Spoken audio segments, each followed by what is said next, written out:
Good morning. Thank you all for being here this morning for our budget workshop. I'd like to call to order this Board of Aldermen meeting for our budget workshop, April 28th, 2021. If you would, please stand. We'll have our invocation by Reverend Lowe Davis, followed by the Pledge of Allegiance.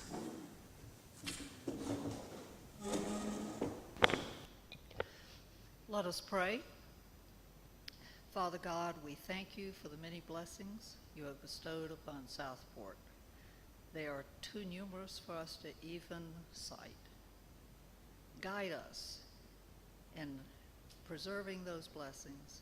Guide us in making right decisions that will benefit Southport, its citizens, its workers, and its guests. Amen. Pledge allegiance to the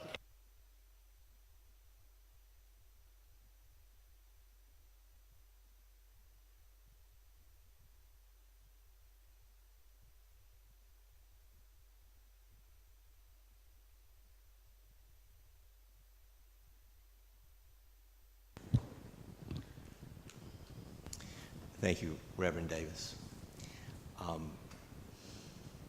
Item D, approval of the agenda. Sir, I'd like to add something to the agenda. Absolutely. What would be your City dock. city dock? Now, is this something that you could discuss? Is this some sort of, in terms of what? In terms of the city dock? The opening of the city dock. City dock. I'm sorry. That's, When you advertise for a special Yeah. meeting, you only can discuss the things that are on the I mean, that's special something that could have been probably handled with the city manager or with staff or that type thing. You can discuss it with him at the break, but we usually don't add things to the agenda at the meeting. But it certainly you can discuss it with the appropriate city staff. All right, thank you. The approval of the agenda is I'll entertain a motion. Okay, Mr. Allen, a second. Okay, second by Alderman Sharkey. Any discussion? All in favor? Okay, approve the agenda. Again, thank you all for being here. As Reverend Davis said, we are blessed. That's the first thing we should think of every day, that we are blessed to be in Southport. We have a beautiful day.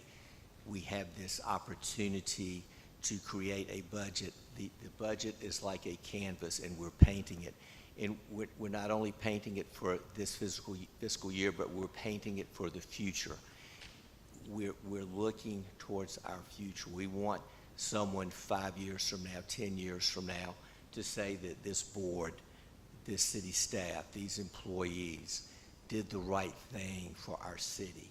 And that's why this budget is so important. Everything we do is important, but this is, and the city manager and I've talked about it, and he's educated me on this, and I agree. The city budget is the most important document that we will create for our city and for our citizens, because it is the framework of our goals and our dreams, our aspirations, what we're trying to do for our city and for our citizens, and it takes financial allocation for that, and it takes ideas, it takes hard work, and so that's what we're here to do today, and I appreciate the work that's been done and that's going to continue to be done. So again, we are blessed in Southport, and I'll now, in terms of item E, board allocation, you have something in your agenda packet in front of you, and I will turn it over to the city manager, Mr. Hargrove.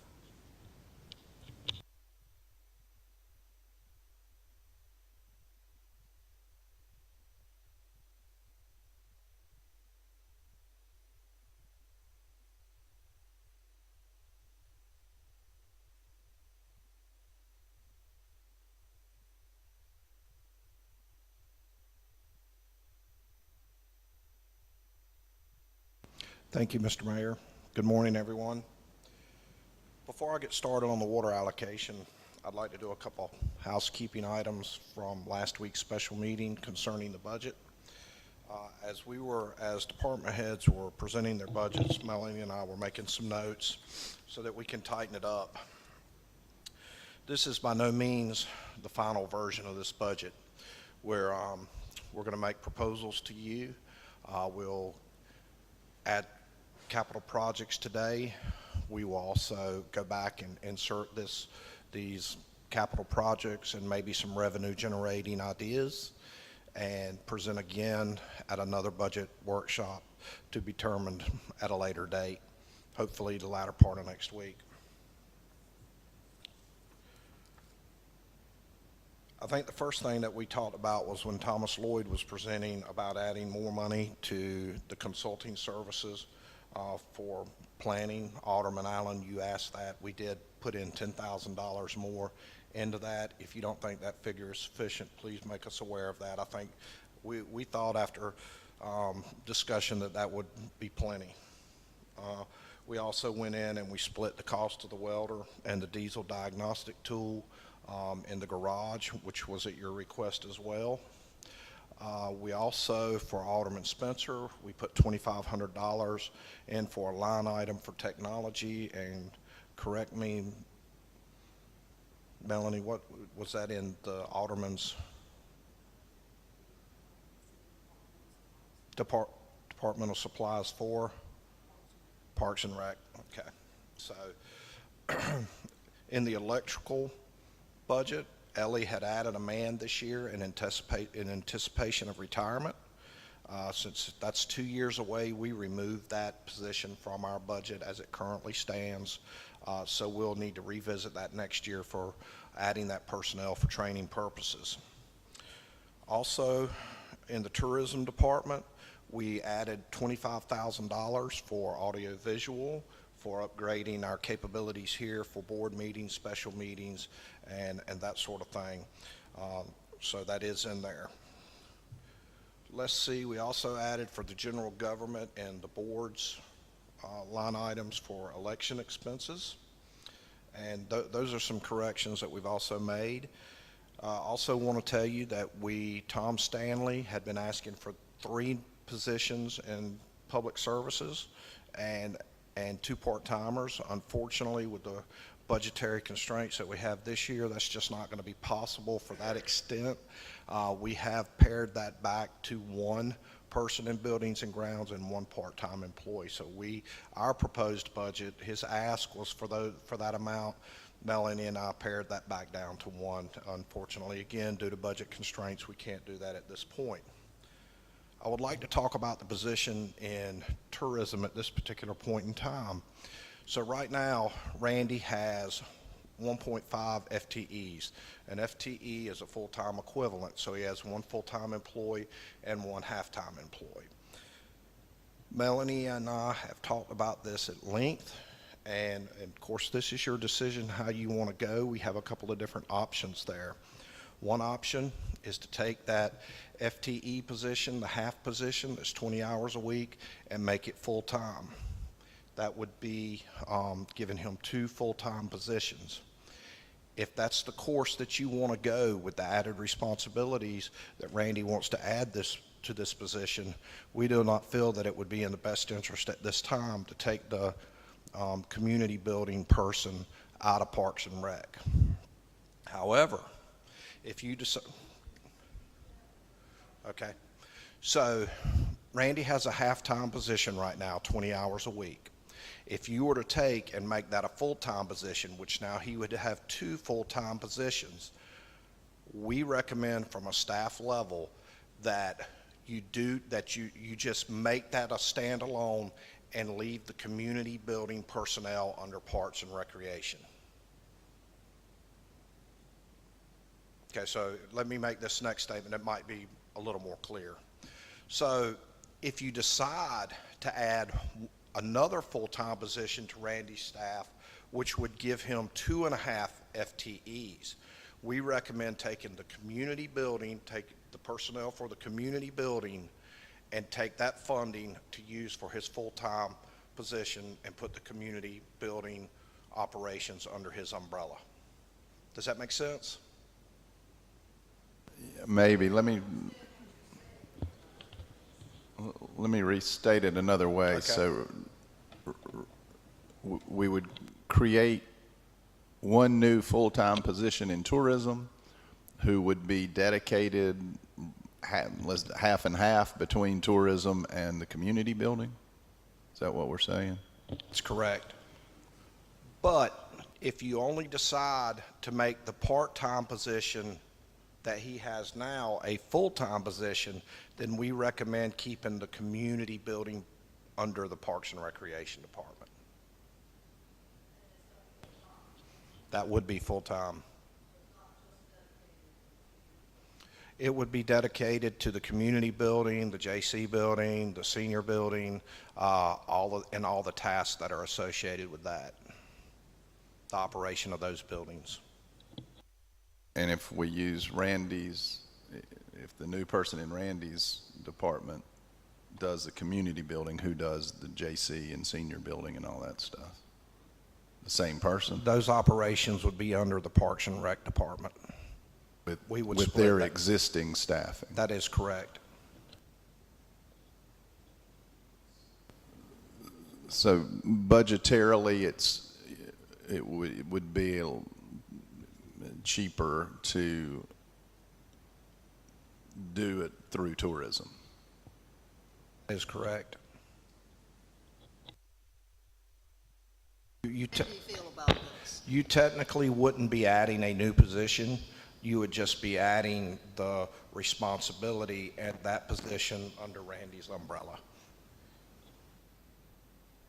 Your question, Lo? I Yes. think Randy is all for that. That is in his request. We've talked extensively about the community building, and I think he's in full support, but I'd be more than happy for him to make a comment if he'd like to.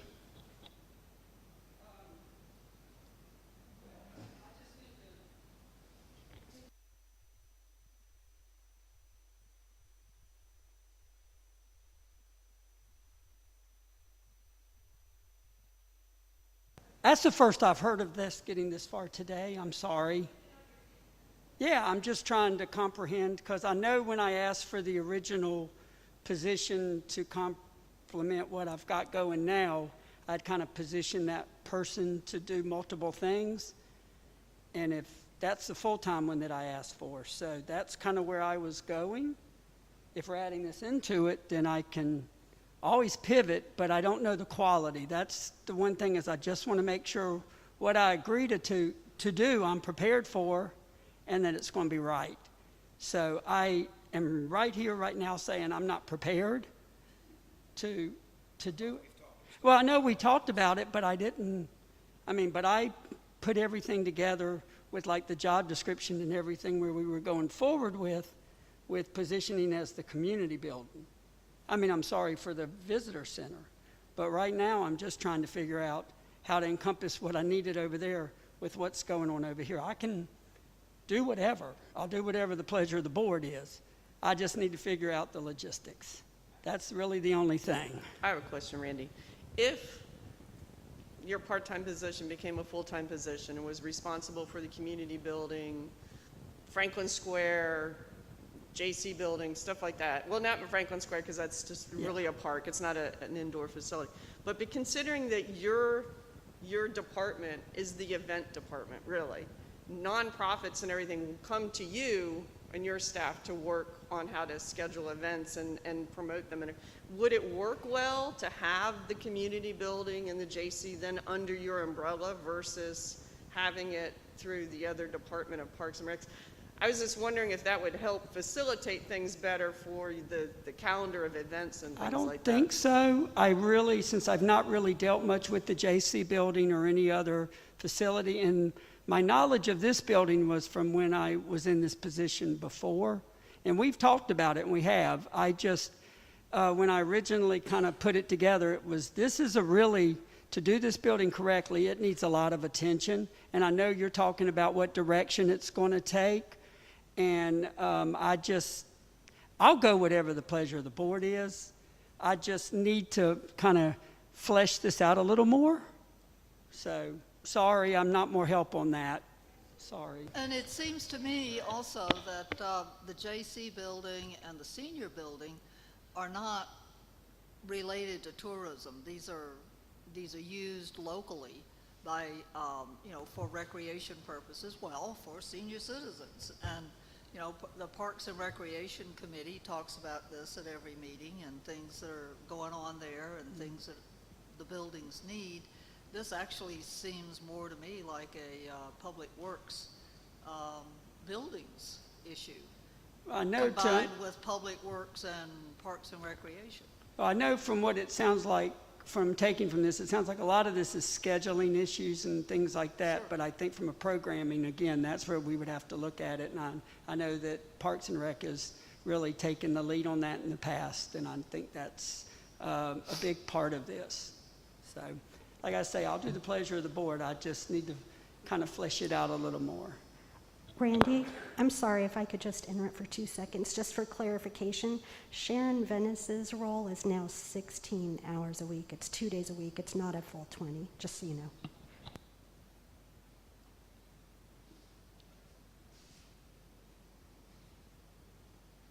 Okay, so I think where the confusion lies is Randy and I have had extensive conversation about putting the community building under his umbrella of authority, okay? In the conversation last week that Alderman Allen alluded to, that he really didn't feel like a marketing person was justified for 40 hours a week. I believe our marketing program is working. If you look right now, during the pandemic, our streets are full during the weekend. We have a lot of people visiting, so obviously tourism has been very effective in communicating that message. So we really felt like that that is a full marketing position, that's really not necessary. But the community building, since he works with it and coordinates events with the nonprofits, that it would fall better under his tutelage. I apologize for the confusion. We have had this conversation numerous times, and we feel like this is where it needs to be if you're going to add another position. Any more questions?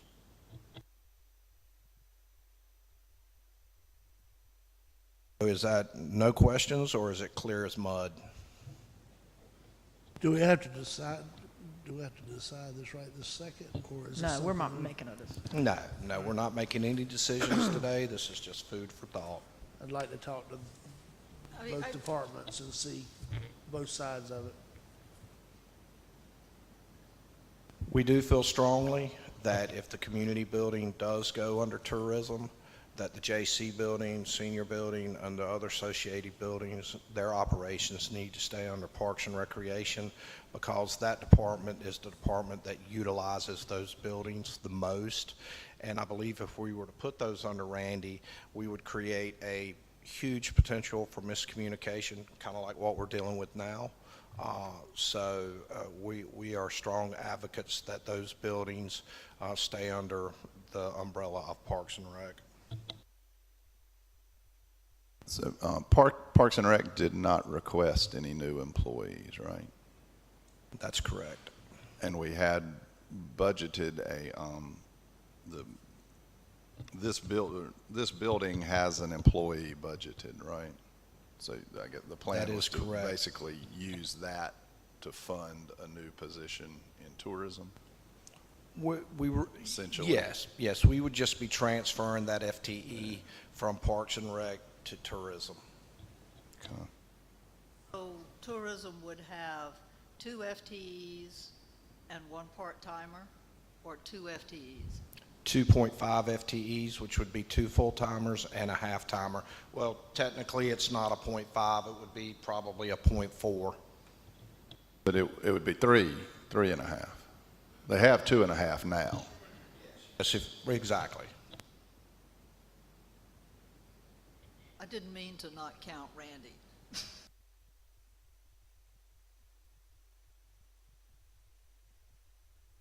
Any more questions? Okay, that does it for the little bit of housekeeping. We'll probably do that at the beginning of every meeting, where we make the adjustments to the budget that we need to. It's great to be able to put 8 or 9 sets of eyes on it. Like the mayor and I have discussed, it's not important. Well, it is important that we do this quickly, but not that quickly. It's important that we get it right.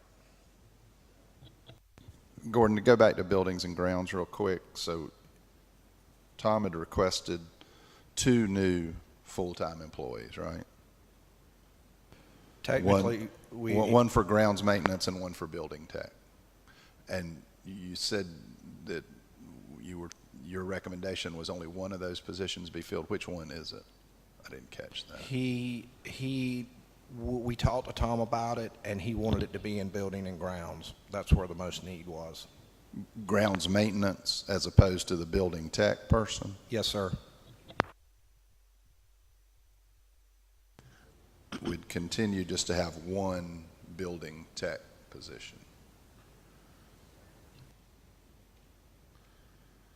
Well, you know, Alderman Allen, in a department this size, when we have a problem, while we have delineated the different building and grounds, water and sewer and all that, when the rubber meets the road and there's an emergency, everybody pitches in to do what needs to be done. So while everybody has a specific job title, when there's something that needs to be done, they all pitch in and work together.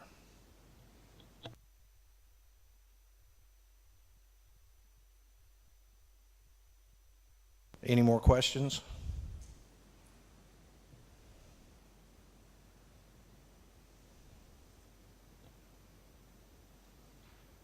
Okay, let's move on to, on the agenda, we'll look at your water allocation. This is something that's kind of sprung up on us over the last 45 to 60 days. Here today with me I have Adam Montgomery. He is in charge of our public water supply and the calculations and everything. What the water allocation basically means, well actually before I go there, I've given you a handout that talks about the water allocation, and I'm going to try to explain it to you in a nutshell, and then if y'all have any technical questions, I'm probably going to defer to Mr. Montgomery on that. So basically the state of North Carolina statutorily requires us to have a reserve capacity of water in reserve for emergencies. For an example, if the City of Southport uses 100 gallons of water per day, we're required by the state of North Carolina to have 50% of that in reserve. So in other words, we need to have 50 gallons of water in reserve. Now these are not accurate numbers, this just makes it easy to talk about. So if we're using 100 gallons of water a day, we have to have 50 gallons in reserve. We no longer have that. We're bumping up against our limit. Right now, we have approximately 230,000 gallons of water in reserve at the Smithfield Water Tower. Okay, so that means if you do the math, real easy, the City of Southport's using about 460,000 gallons of water per day.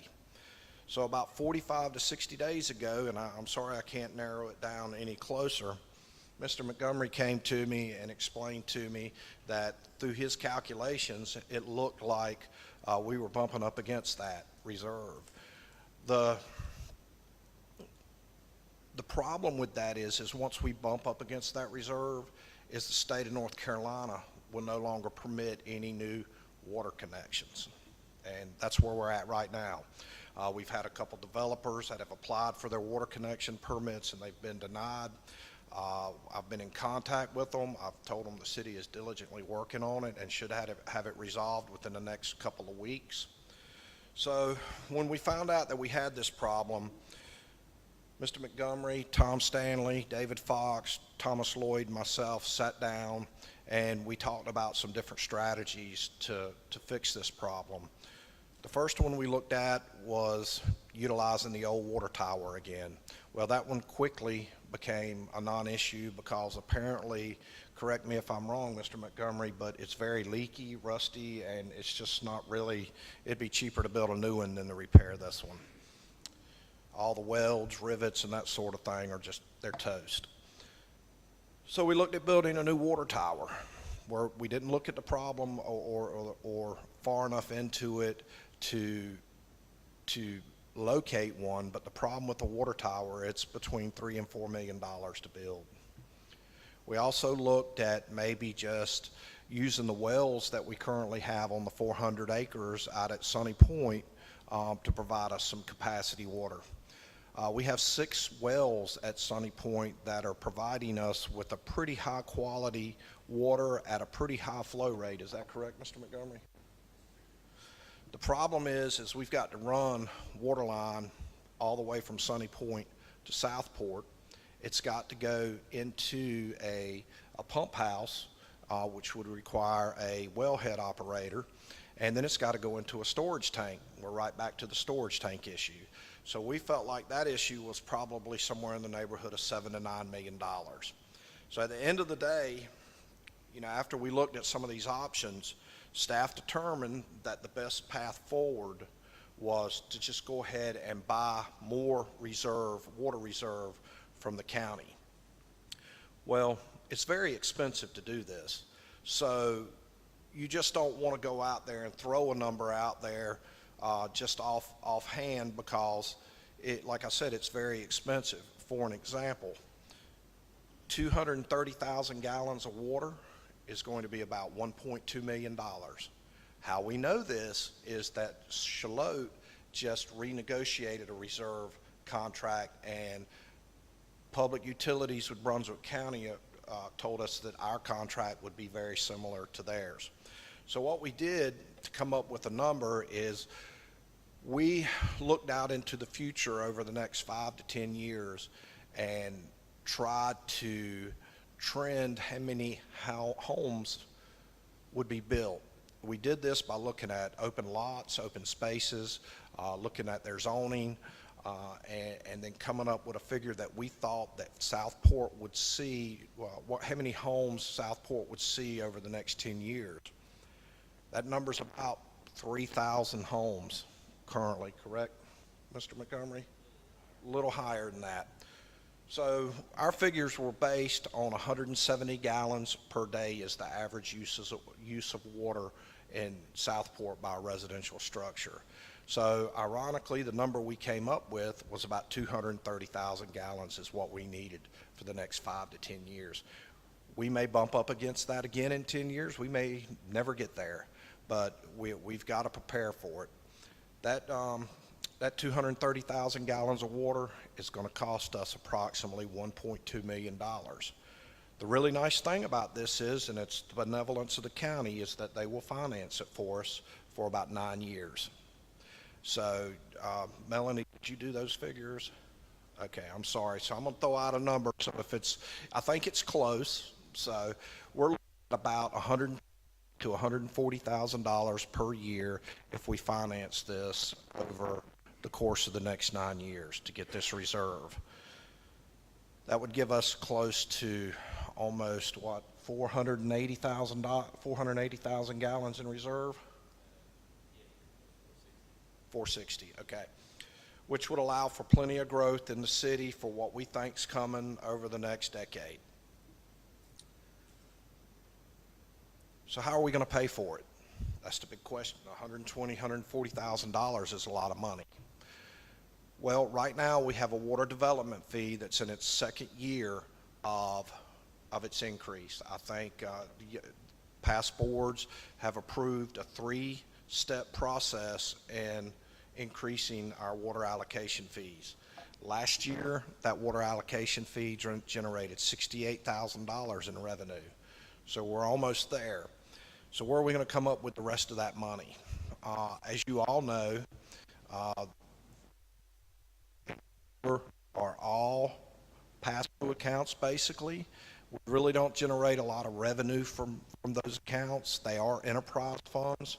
The perfect way that an enterprise fund works for us in this particular situation is that it breaks even. We really don't want it to lose money. We want it to break even. If we make a little money, then okay, we're all right, but we're not really in this to make money for that. So one of the handouts, and we're not really going to discuss this today because I know you hadn't had time to study it and prepare your questions, is we're going to get funding from the American Rescue Plan in the amount of about $1.2 million. We're expecting this really before the end of the fiscal year. It will be delivered to us in 2 different payments. The first payment will be $600,000. The second payment will be not sooner than 365. We'll get another $600,000. Melanie, staff, and myself have determined that we think that this funding can go to provide more water to pay for some of that water allocation in this first year, and maybe even into the second year when we see what our revenue from this third year increase is going to be. We really feel like that the revenue from our water development fees is going to be higher next year because there's a lot of stuff on the horizon. It's coming through the planning board, so we really feel like those fees will increase. You'll see in your packets that there's justifications for what you can use this American Rescue Plan money for. I've been participating in surveys online, discussions with other municipal managers, and the bulk of this money is going to be used, they're using it for infrastructure upgrades. So we can justify this because as a result of the COVID-19 pandemic, people are staying home. They're working from home, which increases our water use. It's put us in kind of a bind, and so we feel like that can be a justified cost when we make our accounting report to the government. So what we would like to do, and of course we need to move forward on this, is to get approval from the board to begin negotiations with Brunswick County, and so that we can come up with a contract to see where we are. We need to move forward so that we can get this development, get these water permits issued. I'll take any questions at this point. Yeah, Gordon, I have one question. The tower on House Street, did you say it was unusable? The water tower? The water tower on House Street is unusable. I could, if you'd like, I'd get Adam. Can you talk about that a little bit more, please?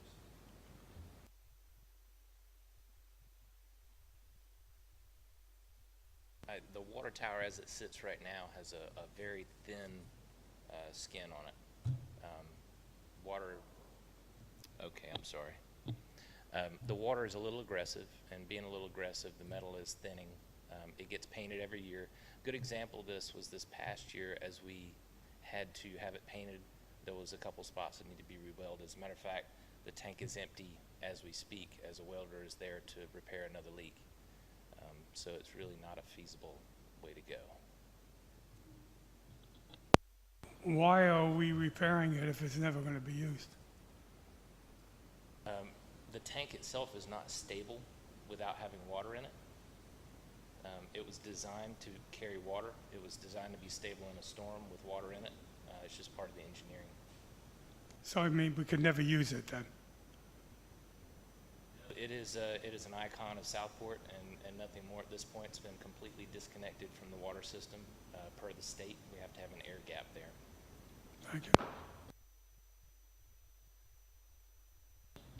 Need to make a decision about whether we even keep the water tower. And as you said, it's an icon of Southport. Hate to see it go. I agree.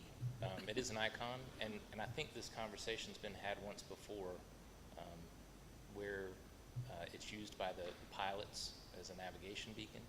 It's seen in multiple pictures. There's a lot of people that absolutely love it. So I don't know where to go with that, but it is another piece of property that we could put a tower on in the future if we needed to. And it is close enough to the main that we could attach it fairly easily. What is that piece of property? It's right there at Brown Street and Howe, next to the pizzeria. That's what the tower is on now, but that piece of property would be, I think, ideal for a new tower if we went that way. What's the capacity of that tower? That tower is 130,000, I believe. 130. Yeah, it may be actually, it's in the paperwork there from before, I believe, but it's either 150 or 130. I think it was 130. Gordon, you said $2 million to build a tower? 3 to 4. And this money, this American Cares won't even touch it. I mean, in terms of... Can we put something else in the tower other than water to stabilize it that wouldn't be corrosive? Is there any way to put sand or something in it that would give you an equivalent amount of weight? That would be something I'd have to go to engineering on. We do have a tank maintenance crew, Southern Corrosion, and I can ask them that question, but that's not something that's been brought forward Yeah. before. What about oil? Oil, maybe an oil. With the Potentially have environmental issue, I guess, with that. problem- Yeah.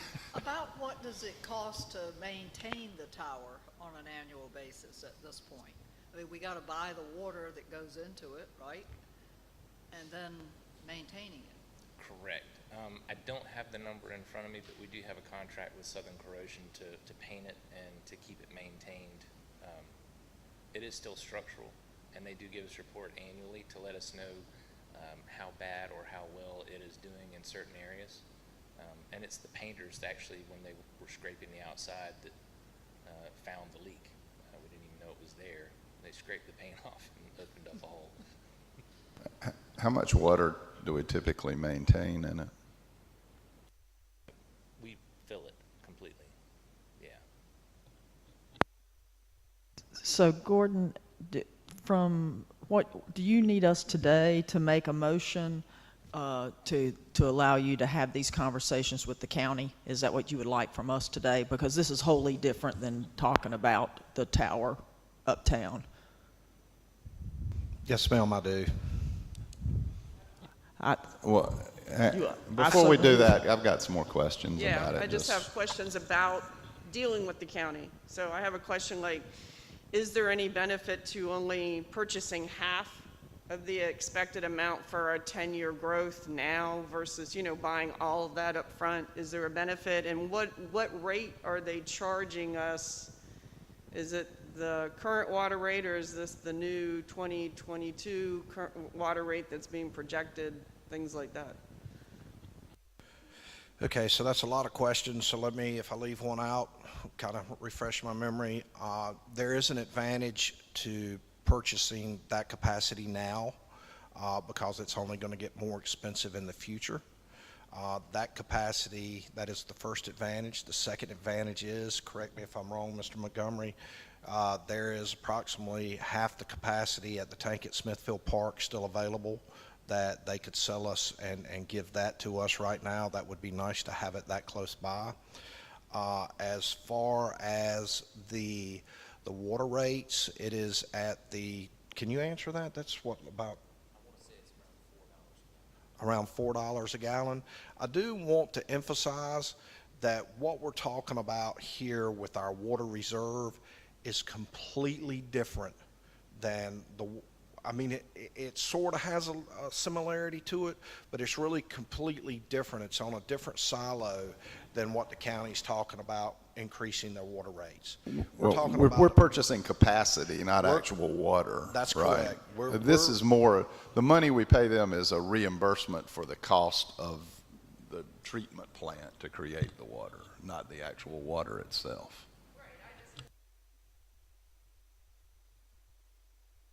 Trying to understand the price, that's all. If it's different, okay. But I just wanted to understand it, how we came up with that cost. What's the rate and things like that, and how do they charge for it? And are we paying interest? Are we not paying interest? There will be an interest rate charged with that, and I think it's right in the neighborhood of 2 to 3%. But again, as with any loan that we work, this has got to go through the LGC as you would imagine. 2,300, is that right? 230,000 gallons is what we need for the allocation. That is correct. That would be about $920,000. Is that right? It's going to be about $1.2 million. It's about $5 a gallon, as near as I can tell from doing the math. Yeah, if you. But that's owning the capacity, right?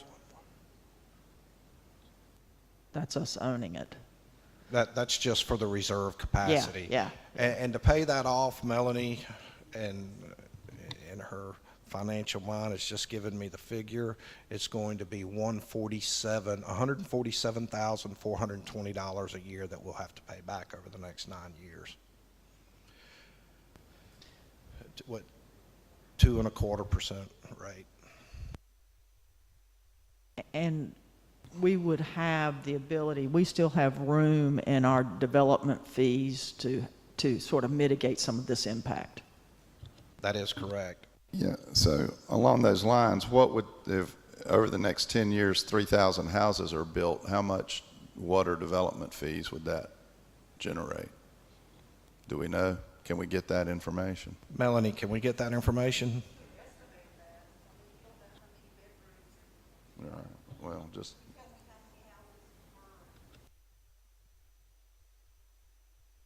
Assume 3-bedroom, 3,000 houses, over 3,000 3-bedroom houses over the next 10 years, what that would generate.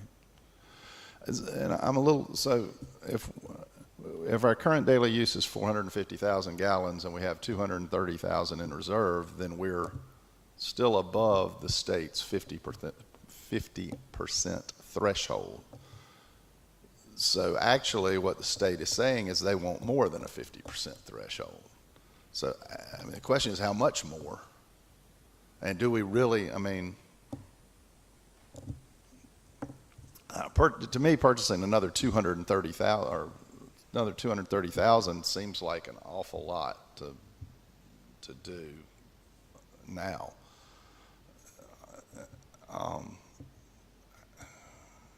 Is there any way to, well, what I'd like to see us try to do is in our negotiations with the county to see if we can essentially get, purchase X amount now and get an option on X amount in the future, or maybe even in a couple of different tranches in the future. At a obviously at a, I mean, we need a, I mean, I'm at, while I'm asking for the moon, then I'd go ahead and get them to agree to set the price on those future purchases as well. I know our history of dealing with the county is not great, and they're, sometimes it's difficult to get what we want, but just to me, buying 230,000 gallon, going ahead and committing ourselves to 230,000 gallons seems like an awful lot, especially as what, I assume in the next 10 years we're going to see improvement in water, using less water and that type of thing. So it just seems like a lot. I'd just like to, address some of the things, how we came up with that figure. We took all the available parcels, took their zoning, and averaged it on, I think it was a 2-bedroom home is what we did. We know coming in the future is Indigo Phase 2. What that looks like, we don't know. We haven't seen the site master plan yet. I think they're asking for, 2,300 homes on that. It could be, it's zoned currently at R20, which would put it at around 1,000 homes. I'm not sure, don't give me, that would be a question for Thomas Lloyd. So you've got to remember, if in the next 3 years, 4 years, 5 years, that's built out, that's going to take, if you take just a median number on that, 1,500 homes. You also got the hammocks over here that are getting ready to start their Phase 2, which is going to be another quite a few homes. And we have a lot of little different, they've got a lot of little different lots that are areas that are going to be infilled. The one thing that I would like to caution you and make you aware of is that what we buy today is going to be less expensive than what we buy in the future. And I understand that it's a lot and it's a lot of money. And I just want to make sure that we're prepared and we're getting the best value for our dollar as we move forward. Of course, it's up to the board to decide what they want to do. And I would be more than happy to go to the county and, y'all give me a figure of what you're comfortable with, and I'll start that negotiation on this water purchase with an option for X amount in 5 years, if they'll even consider that. I don't know that they will. I don't know that they won't. But we need to come up with a figure that you are comfortable with, and then I need the board to make a motion to allow us to start this negotiation with the county. I'd recommend 115,000 gallons now and 115,000 gallons in 5 years. And at most, whatever the price is now, at most maybe do like a 2% increase, 3% increase every year for the second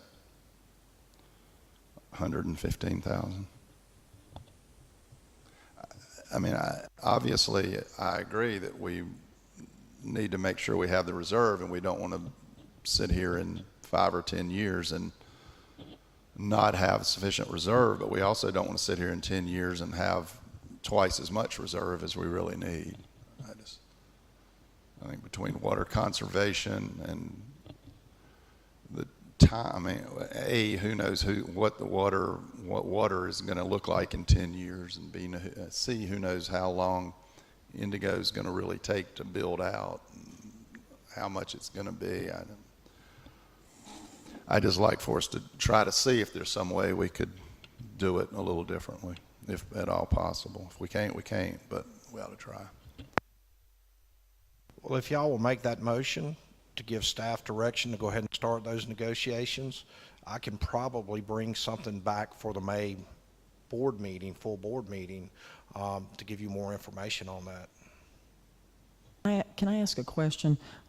You said the water development fee, I guess last year you got $68,000. What does that, what theoretically does that cover? Melanie? Karen, it's primarily home building. Yeah, so that's just the water impact fee, like we charge for a sewer impact fee, or development fee. Impact's not the correct word anymore, but the development fee. Okay, so Where does the money go? I was trying to see, I know what it is, but what I meant was, would this mostly apply to something like this? Yes. It goes into the water fund for future capital projects, right? Right. So that would be it. So we're already at $68,000 a year. For this past year. Mm-hmm. Again, I think that's why it's important to do some projections and some modeling and see what 3,000 houses would generate over the next 10 years, so we have a better idea of whether it's going to pay for itself or not. I'd like to ask a different kind of question, which is, are we legally obligated to provide water and sewer to any property in our city limits? In other words, if somebody wants to build on their tract of land, we have to provide them water and sewer. That is correct. Okay. So I'd like to say that I'm supportive of where John's coming from. I think that putting that much money out there without getting the development fees to help pay for it is not the right approach, because therefore you're asking the existing residents to pay for new development, in a sense, to expand that capacity. I would support a motion to do half of the 230,000 exploratory with the county, but also I think our other answer is raising our system development fees earlier than waiting. And the way we have it staggered right now, I think we should go ahead and start collecting that money to put into the fund to pay for the cost if we have to buy another allocation of water, is the approach I would think we should take. I agree with that. I Yeah. think it's the way to go. John, you want to make the motion? I'll take a whack at. I'll make a motion that we authorize the city manager to negotiate with Brunswick County relative to purchasing additional water reserve capacity with the provision that he attempt to see if the county would agree to us purchasing 115,000 gallons now with an option to purchase an additional 115,000 gallons in 5 years, with the future option price to be the current price plus a CPI increase.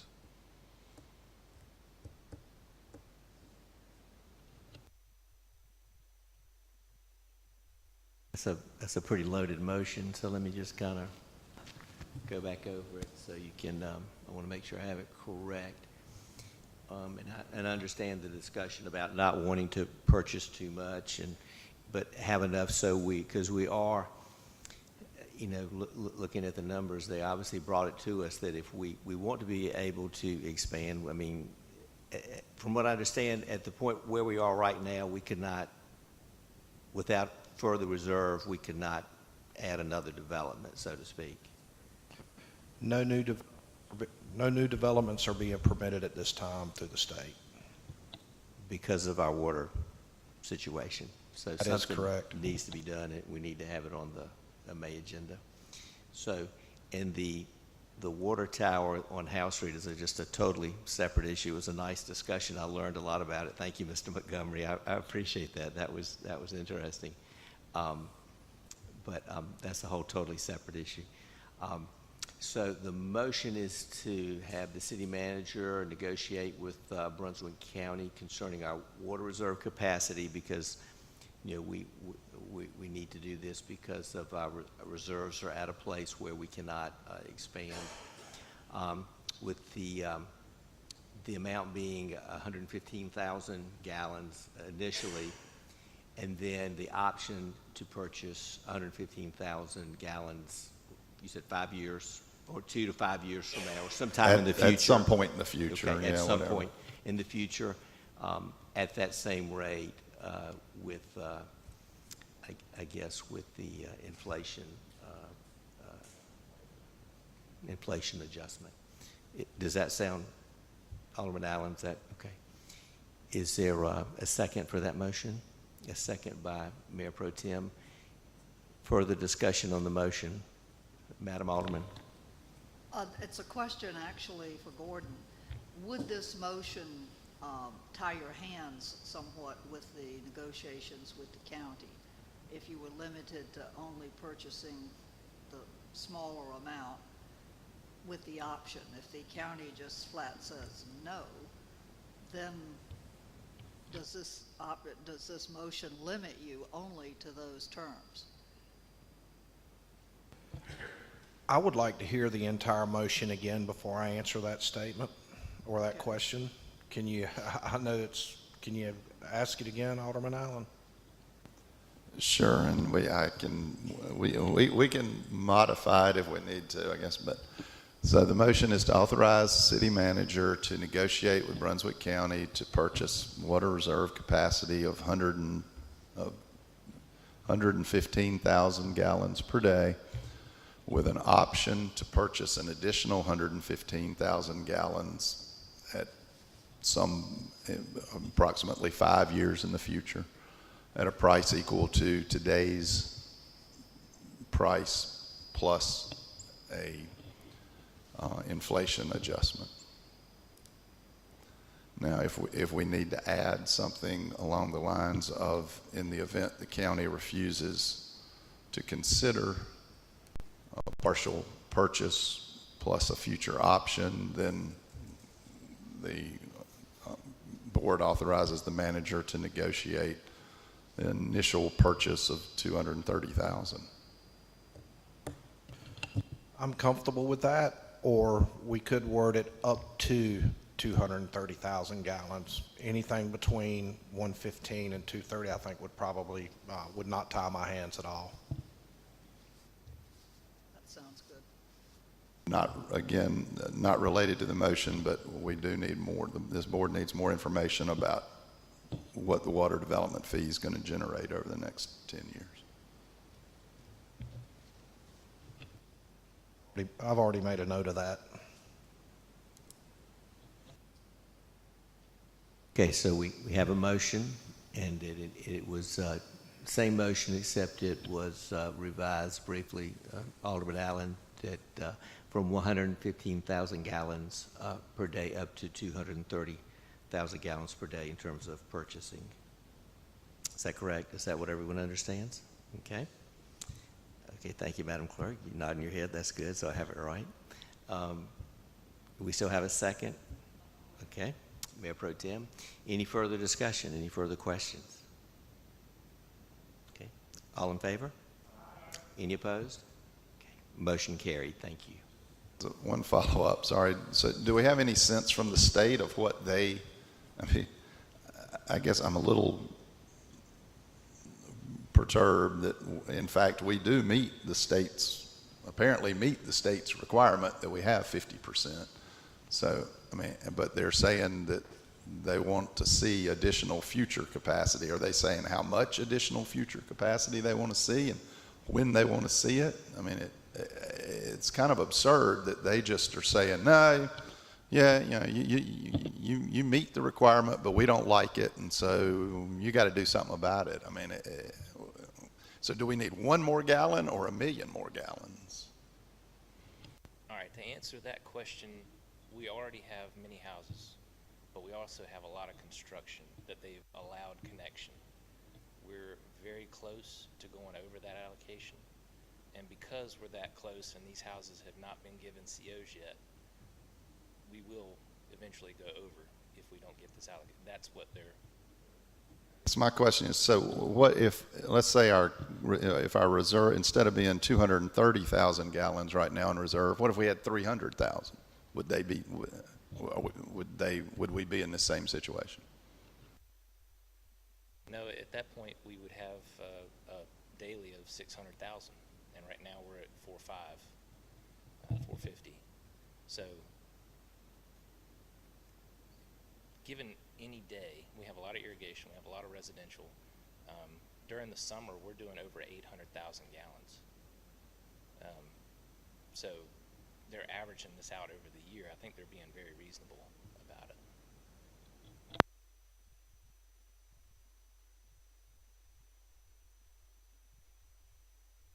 it. I'd say I think they'd be more reasonable if they'd give us some actual numbers instead of just saying, no, you're out of compliance, do something about it. I mean, I'd like to know what exactly they want us to do about it, because frankly, doubling our reserves seems a bit over the top to me, but I mean, maybe I don't fully understand the situation. But.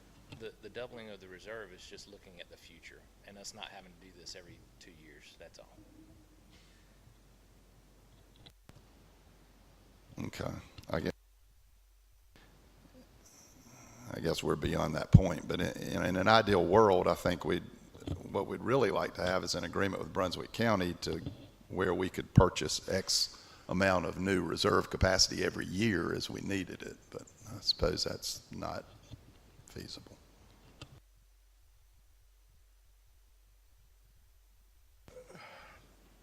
So, John, to address your question, I don't think the state really cares what that number is as long as we're not exceeding that 50%.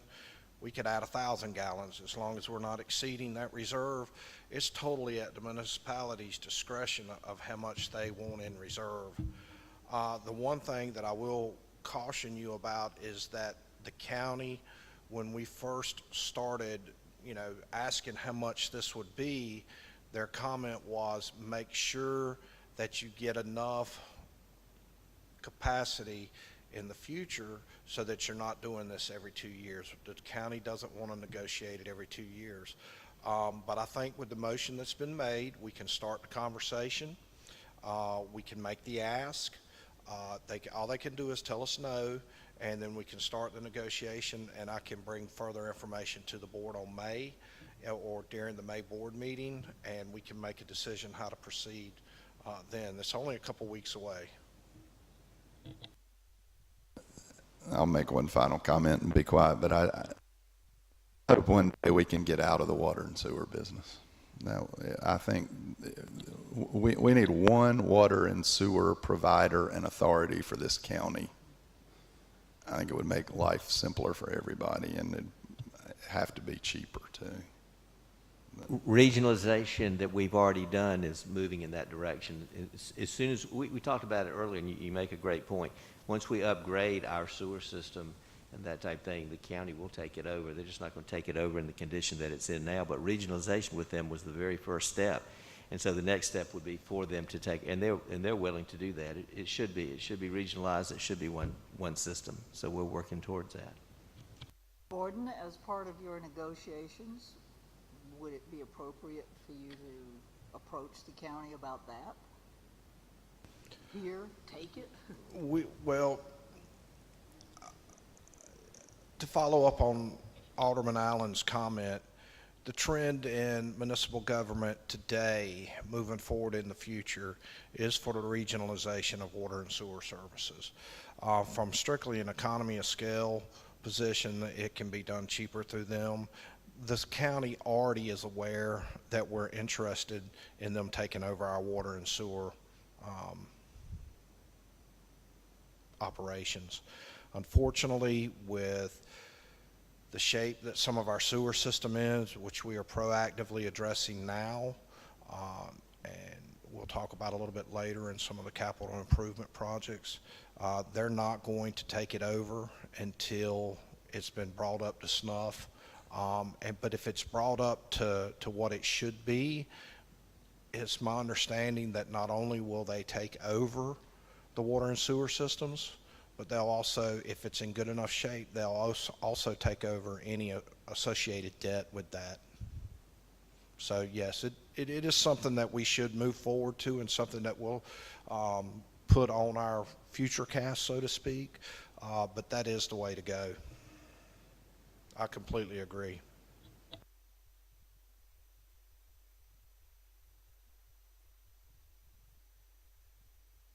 Any more questions? Okay, I still think y'all have a motion on the table. Oh, y'all have already voted on that, so we're good.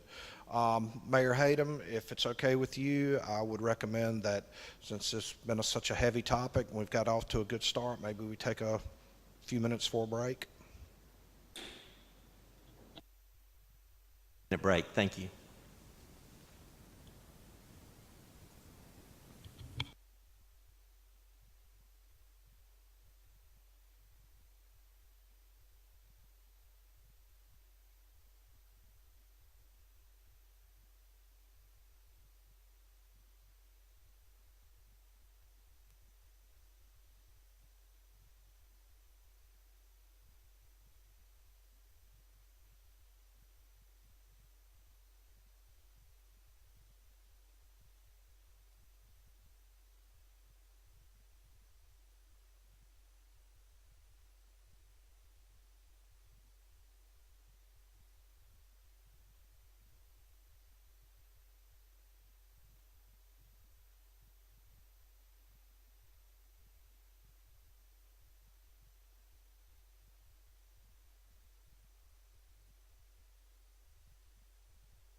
right, we'll continue our meeting after this very pleasant break.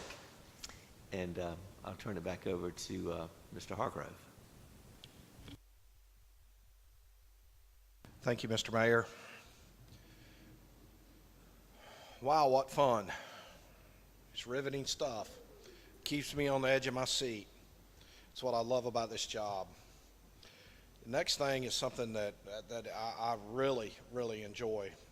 It's talking about how we can make Southport better for the future, for the folks that come behind us. We're going to talk about capital projects and some ways to generate revenue to fund that. If you'll look in the handout that's with your current agenda, today's current agenda, you're going to see some of the capital projects. It's going to look like this right here.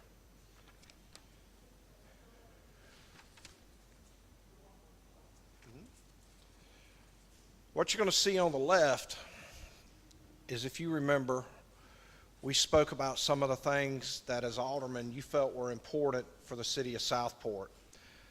Now, this might not be all inclusive, but it does hit most of the parts that we talked about. I could have left something out. I think I've took the liberty of adding a few. How you read this particular chart is on the left, there's the project or policy, because not all of these things that we want to achieve are all projects. Some of them are policy changes or really developing a policy. To the left, to the right of that, you're going to see the estimated cost. A lot of them those estimates are fairly close to what we anticipate the cost of the project being. Some of them are left blank because we really have no idea of what it's going to cost. For an example, for open space conservation. We have no way of knowing what it's going to cost for public health and safety. So right now, while those are components of a future strategic plan that we will develop over the next 16 to 18 months, they're on our list of priorities that we want to address. To the right of the estimated cost column, you're going to see coded in red, orange, and yellow. Red being priorities as far as projects go and policy. The orange being next priority, and then the yellow being, the third level in priorities. The estimated duration of these projects is there in the next column. Then you're going to see potential funding mechanisms. We talked extensively about funding mechanisms at our board retreat. And right now, we have some alternatives available to us, while others are not. Right now, we are trying to get a $25 million loan approved through the local government commission.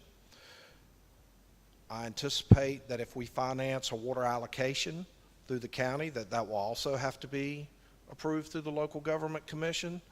So the local government commission is only going to allow the city to leverage ourselves to a certain extent.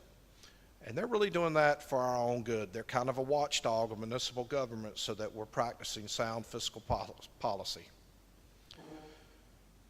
So we're looking at a couple revenue generating ideas this year to fund some of these capital projects. I'd like to briefly address some of those. The fly in the punch bowl, we're going to go ahead and bring that up. You have an option of a property tax increase. For every penny that you raise the property tax, you raise an estimated $100,000 in revenue. Any questions on that? You're looking kind of puzzled, Alderman Mostedler.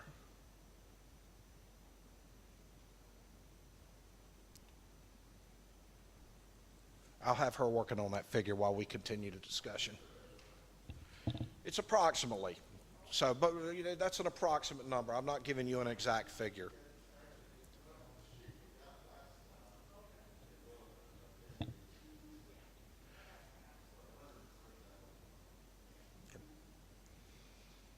Last board meeting, I referred to our reimbursement efforts from FEMA, that most of our projects have been obligated, which means that we've passed muster and that we're going to get reimbursed for the money that we've spent. We've got a couple other different projects that are in the mitigation portal. One of them has already moved to the state. We've moved that one along. The last one to go into the portal is going to be Kingsley Park. So we're doing really well with our Hurricane Isaias reimbursement. We also received, Melanie, was that check for Hurricane Dorian for emergency protective measures for $167,000? Was it for EPM or for Dorian?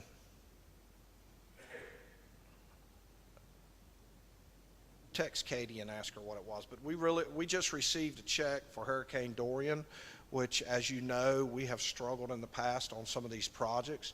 We've gone back and we've identified some of the ones that we really felt like were denied in error.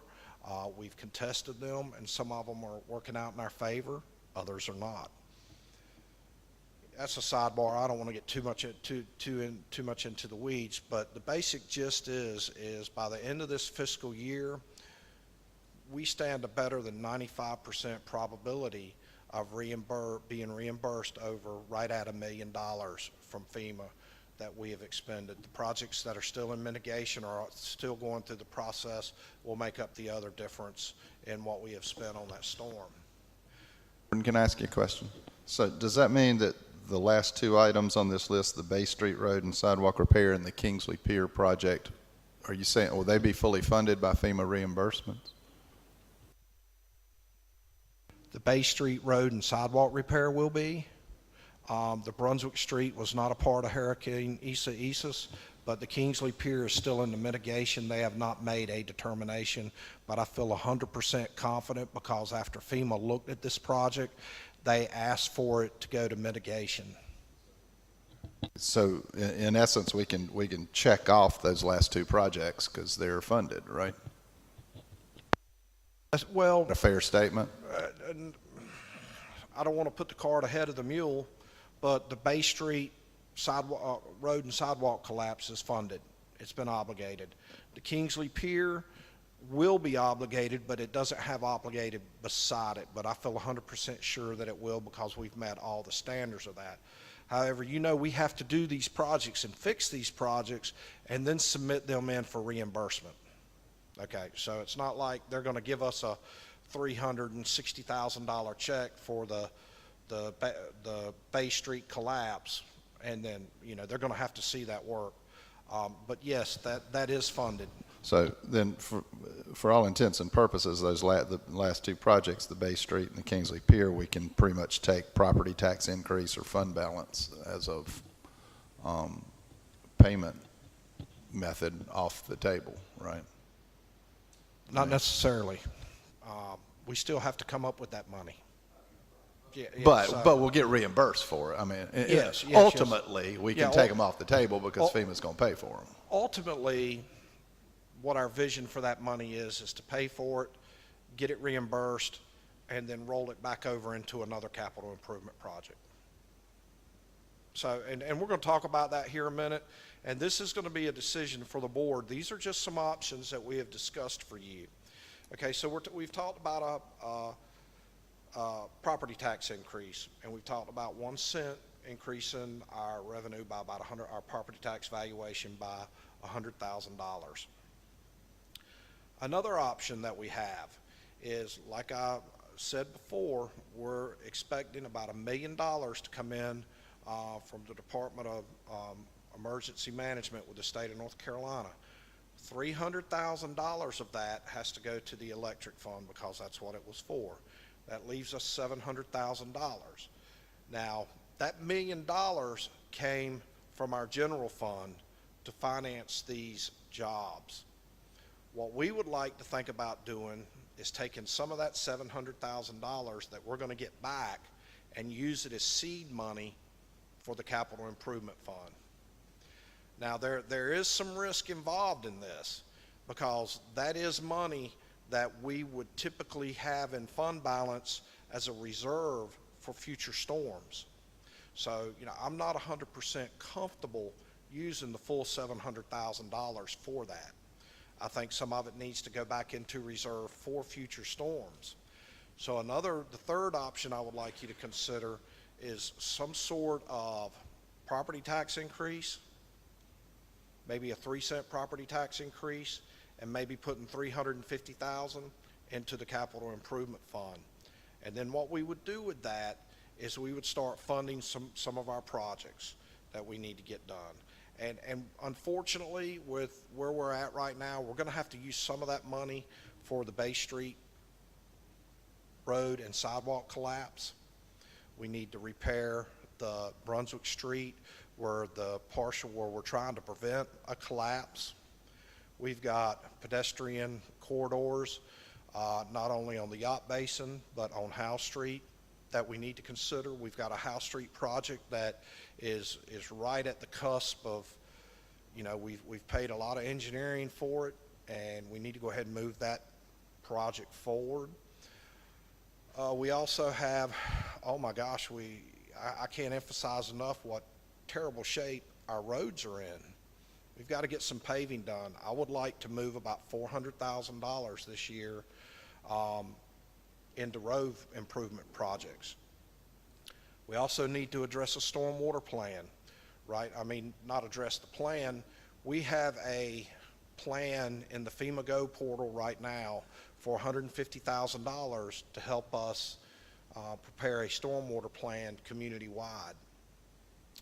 Once we develop that plan, we're going to have to start attaching some cost to it. I will apply for grants for that, but I think I've talked to you in the past about the obstacles that are in our way as far as qualifying for grants.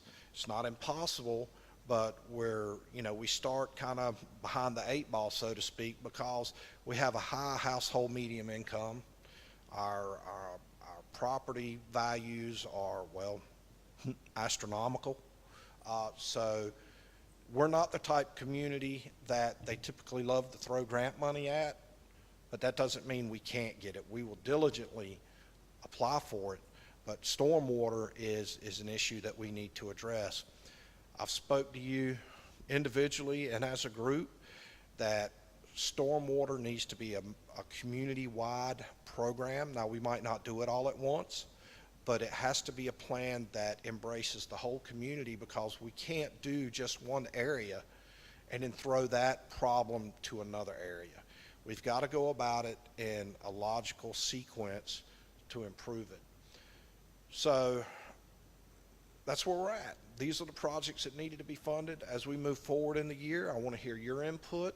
I want to hear your input about what you think about some of the revenue generating ideas as far as a property tax increase. I'm very sensitive to the fact that we never want to raise property taxes. I also understand that we have a reevaluation coming, I believe, in 2023. Is that right? I'm asking you, Mr. Alt. That's correct. Okay, so in 2023, we're going to have a reevaluation, so that's going to have a change.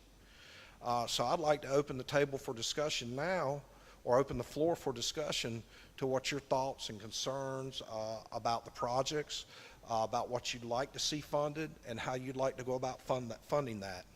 So, thank you. Gordon, I have a question. Wouldn't the waterfront stabilization wouldn't be funded by the city? Wouldn't it be money that would be reimbursed? That one for you. I've already contacted our legislatures. The legislature is in session right now. There's House Bill 500 right now in front of the legislature in terms of funding to help with mitigation from the damage from these storms and that type thing. And so I've talked to them multiple times. I've written as well. And so that money would have to, that amount of money would have to come from the legislature, and that's what we're working towards. And I've been working that ever since I became mayor, and we're closer because this bill is, as I say, in the legislature, and I'll keep you informed on that. But they are aware that I told them this is, if they can do something for Southport, this is the one thing that they can do to help us get the funding for the waterfront stabilization.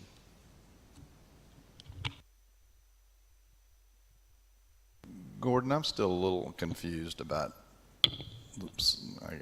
sources and amounts of funding.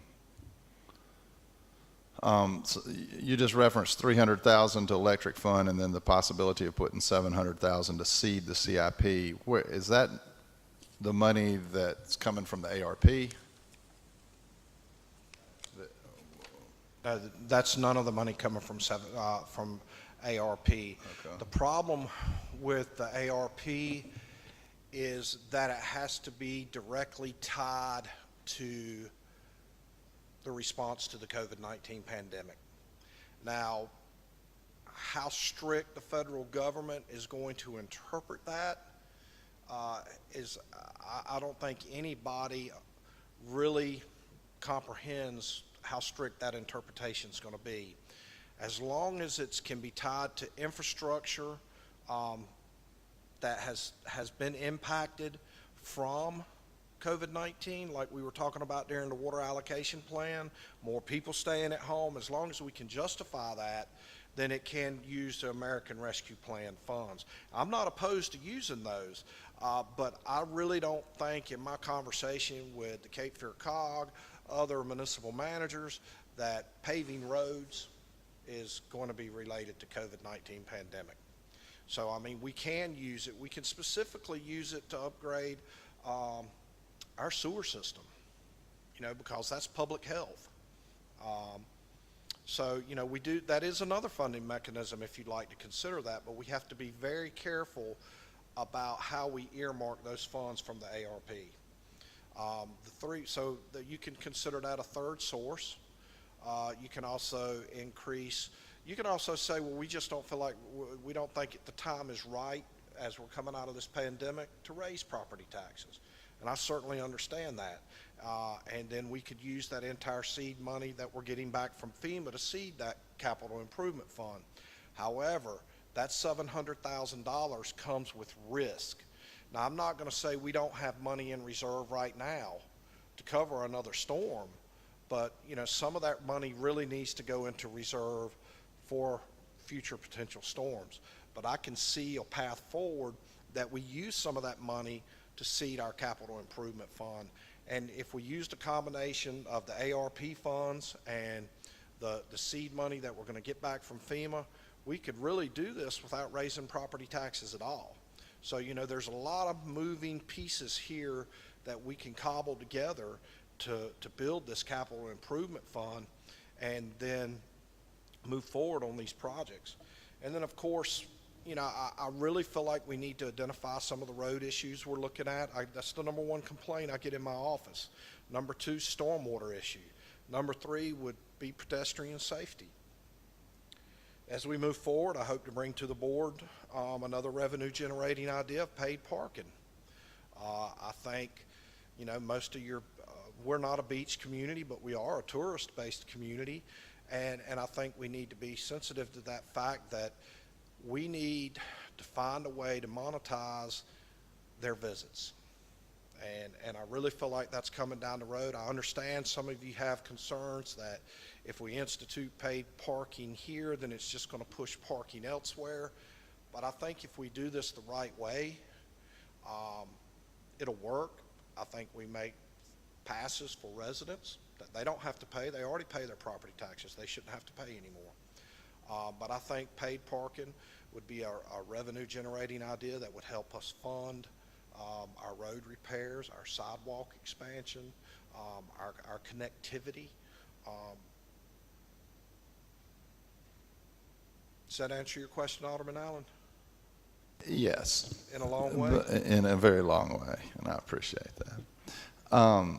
So Relative to this, what are you asking for us today? I want you to tell me what, it's kind of a, which came first, the chicken or the, what is it, the chicken or the egg? Okay, so what I need to know is how much you're willing to fund so that we can talk about revenue generating ideas. I can't talk about revenue generating ideas till I know what you want to fund, and vice versa. I think what I need then is more, I need something written down. Sorry, I need something written down because that's just how I have to do it, that shows, that delineates what we've got coming in. So we got 1.2 million from the Recovery American Rescue Plan. What is it? Is this $1 million coming in from FEMA? Is that correct? I need to know what our current fund balance is. I need to know what our fund balance should be. I feel like I don't have all the information in front of me, and I really don't understand. I'm having trouble connecting all the dots. Maybe I'm just dense, and I apologize, but I need more information. Okay, so correct me if I'm wrong, Melanie, but doesn't the state require us to keep 8% in our fund balance in relation to our general fund? But they like to see more in coastal communities. That's correct. They wanted 30%. Yeah, I think inland communities are, I think, a minimum of 8%. But I know here on the coast they require more for participation. Can you find out what that fund balance is? Yes. Can you have that information for me today? I'll try my best. Okay.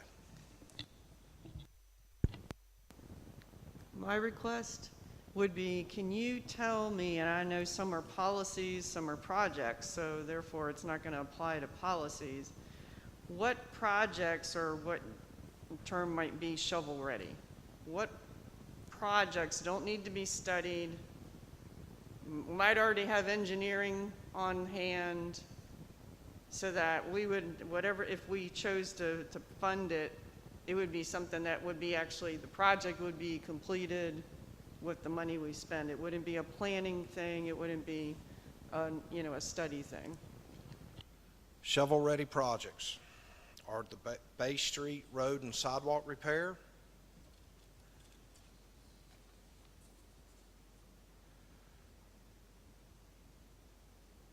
the pedestrian corridor at the yacht base, and I would consider that shovel-ready. You just need to tell me which option you need to go with. We've got all the information we need for that.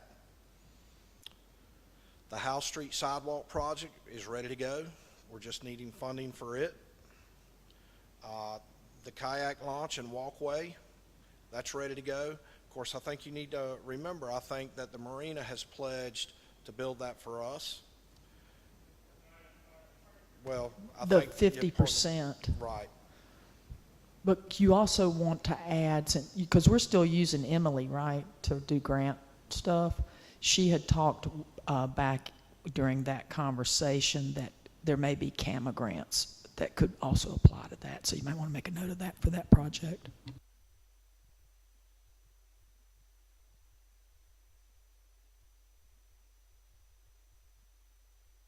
And road repair. I tell you, if we don't do road repair, it's just, Mr. Hargrave will tell you, and I've said it before, our citizens do not deserve to drive over these craters all over town. And that would make a huge difference in the, in the quality of life, those bumps. And Mr. Hargrove and I have driven all over town, and I'm sure the aldermen have too. And not that it's the most important thing, but it is one of the most important things we can do, is really to repair these roads. I mean, they deserve that. Gordon, are you proposing $400,000 above Powell bill funding or $400,000 total? Does that include what I assume we're spending some amount of money, non-Powell bill money as well, right? That is correct. I'm proposing $400,000 total this year. Hopefully, we can get the paid parking, if that's the pleasure of the board, move forward to next year. And I think, I had an estimate that after talking with Tom Stanley, we're probably looking at to really put the city where it needs to be as far as repairing our road system between $7 and $10 million. And so out of the 400,000, how much is budgeted and how much isn't? Melanie's going to look that up for you, but I can tell you right now that the Powell bill is about $108,000. There's some money in Public Works' budget for road repairs in addition, right? Or is there? I don't believe so.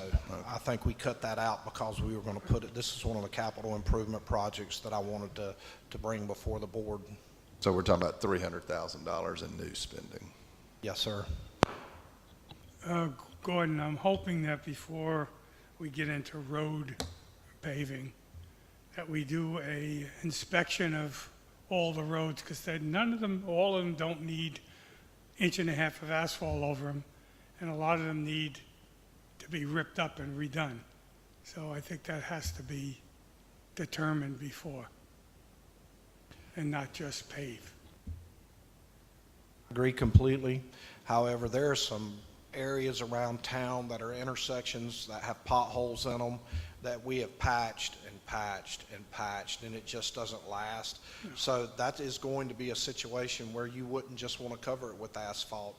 You'd want to cut back from the bad part of the road, bad part of that intersection, Right, exactly. and just redo it completely. That's my point. So, but kind of in line with that, I don't really think that we need to have an in-depth engineering study to do that, especially when we have an expert here on our board of aldermen. Very happy to do that and to go over with Tom Stanley and map out some repairs. I was thinking of giving you a shovel and a wheelbarrow full of asphalt and have you do it. I've done that too, John. Actually, John, we've tried that, and it's just not working. And that's one of the biggest complaints that we hear. I get these emails constantly, these voicemail messages, is Southport's such a beautiful community, but I need a four-wheel drive vehicle to get around your town. Just on a side note, a guy sent me an email message the other day and said he was driving along Bay Street and he saw this huge pothole, and he said he thought he saw the headlights of a Ford Mustang sticking out. So, I mean, when you have a visitor, is that really the perception that we want to give here at Southport? I don't think so. It's our citizens are not happy with it. I'm not even concerned about a visitor. The citizens are expecting to see improvements on their roads. I mean, we haven't made any serious improvement in 2 years, 3 years? So no, it's time. That's where we need to be putting some money, definitely. I have a question about the paid parking proposal. How do we determine the feasibility of it? How do we study it, but how do we not spend money to study it? How do we get a proposal on the table so that we can consider it in the future? Okay, so that's a great question, Laura. I've already started that process. We are kind of mirroring what other tourist-based economies and beachfront communities are doing. We're kind of looking at their policy just as a start to kind of, not saying that we're going to use it, but it's kind of an information gathering. I've had Major Tony Burke, who is a resident of Oak Island, but he's been a part of that process over there. I have tasked him with providing us that information of how the process actually works and how we move forward, whether we want to do it in-house or whether we want to contract that service out. That's the first part of that. The second part of of it is I've had Randy and David Fox, and who else was on your committee? Chief Drew and Tom Stanley. I've had them go through the community and identify potential parking spaces here in the community. And Randy, refresh my memory, how many parking spots did we see?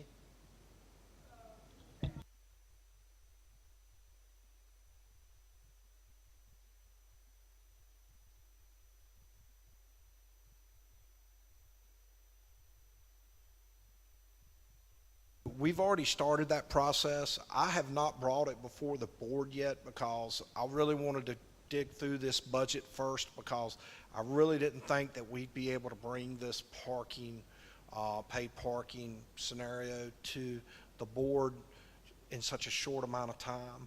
So once we get through this budget and get it approved, that will be the next big topic on our agenda to take care of. I do want to make one more comment concerning the fund balance. You know, it's very important to have a healthy fund balance. And here, if the LGC recommends coastal communities have a 30% fund balance, that's really what we need to maintain. Might not have to be exactly 30%, but we don't want it to be 4% either. Actually, if it was that, we'd be in trouble.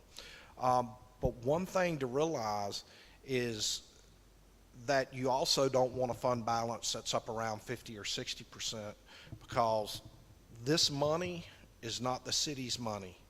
This money is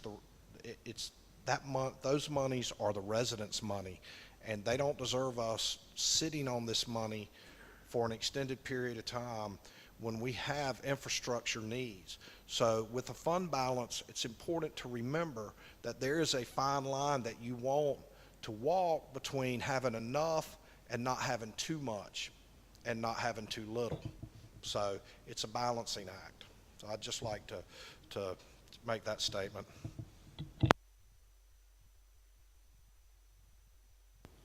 I have a question about the electric utilities underground project and the electric fund. I noticed that you said that 300,000 of the FEMA money is going to the electric fund. Was that what I understood? So, and that's to repair what was damaged during the storm, right? Historically, or what I think I remember, Melanie, is that we had about almost 100% in reserve in our electric fund. Is that still the case, or is that dwindled down and we're trying to rebuild it? The reason I'm asking is that historically how we thought of underground electric was dedicating $800,000 a year to the conversion, eating the elephant a bite at a time. And so I see there's no real allocation here for that. So I was just wondering where we were and all that, and if those answers could be. In our current budget projection, we included 800,000. This prior year, we did not because of COVID. So our fund balance for electric is increasing because we did not have a decline of much substantiation in our electric fund. So I'll get you the exact number for our fund balance. Okay?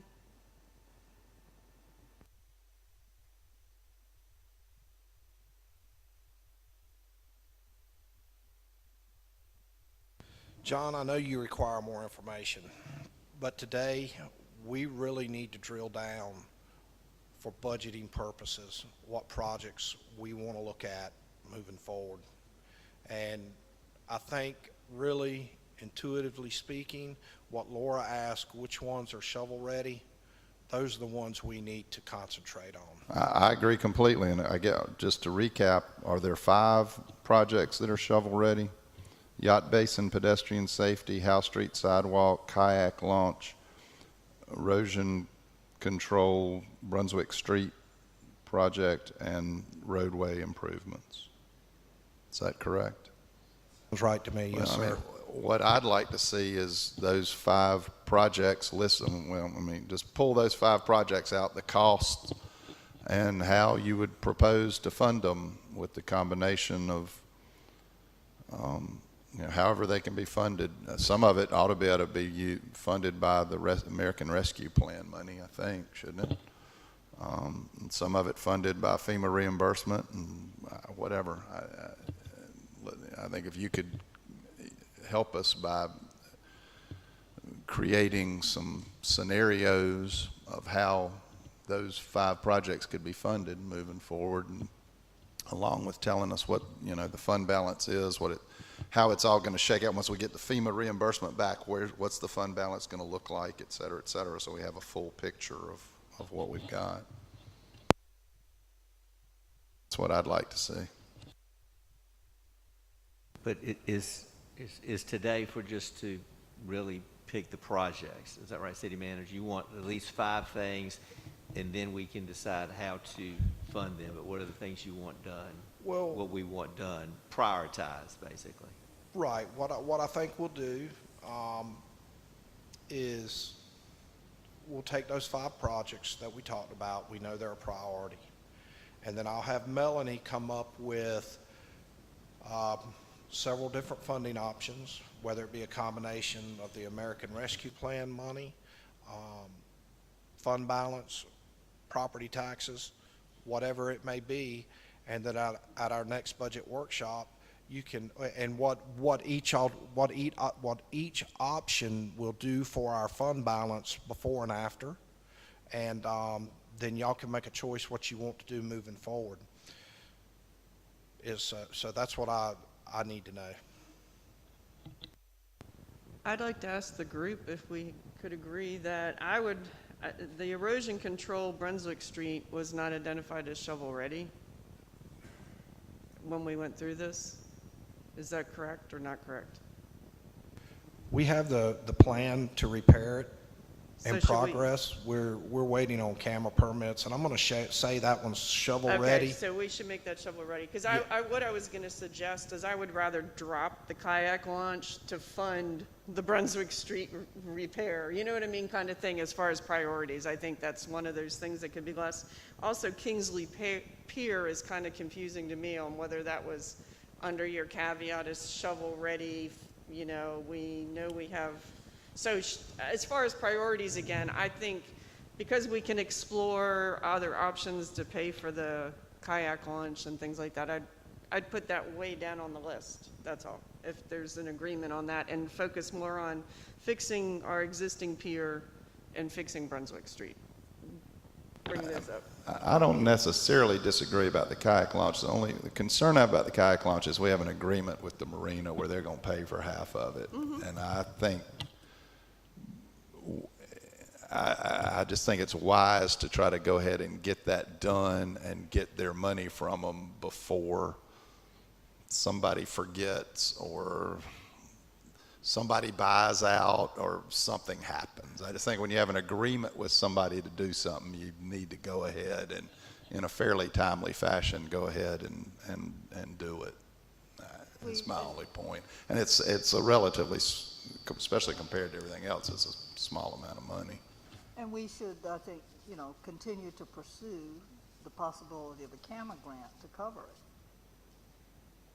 What is the likelihood of that? Do you know? I have no idea, but before pre-COVID and before all that, Emily said usually CAMA had monies left over, and they usually had trouble finding projects. But that was conversation back 3 years ago.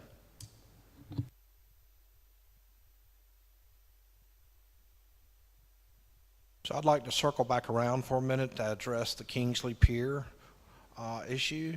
That will be a project that we need to identify and repair next year.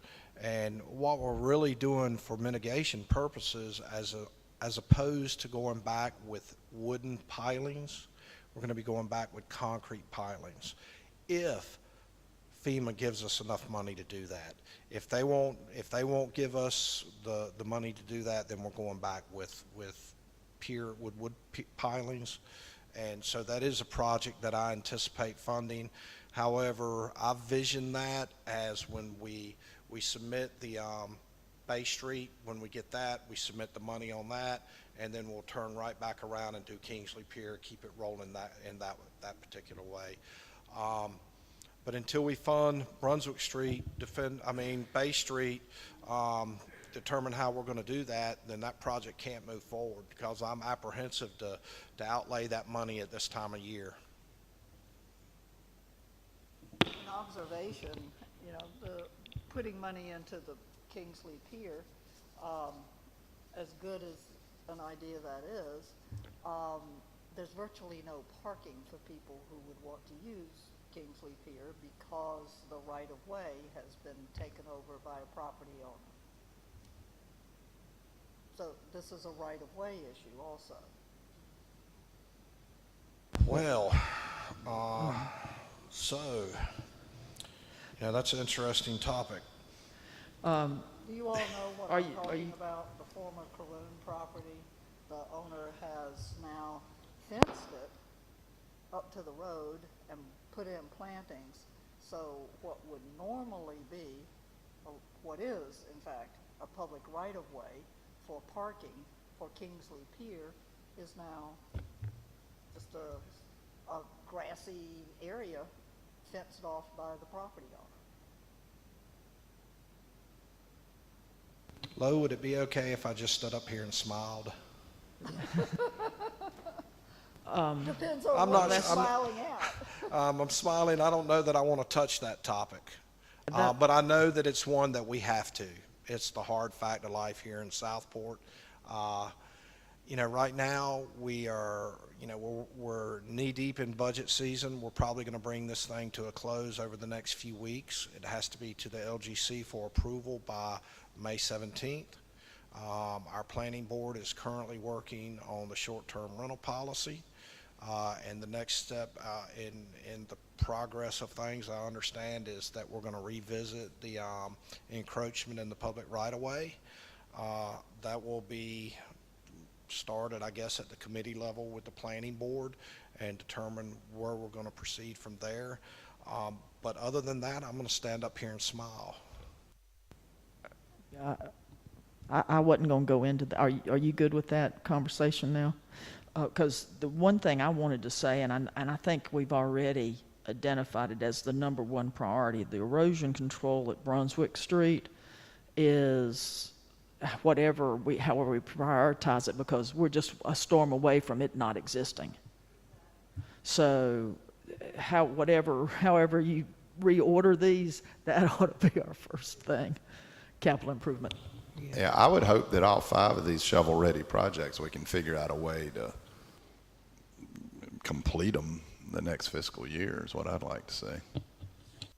No doubt. That's the whole plan. But you're absolutely right, Alderman Mustetler. Brunswick Street is one storm away. As a matter of fact, if we get CAMA approval, and that's what we're waiting on now, is the CAMA approval. One of the holdups has been one of the adjacent property owners has deceased, and we are working through probate court to get all the signatures that we need. We have made progress in that, and once we get that permit, whether it's the start of the fiscal year or whether you have funded it or not, we can find that money in this year's budget to make that repair. It has to happen, because if that road collapses, that's the $1 million loop.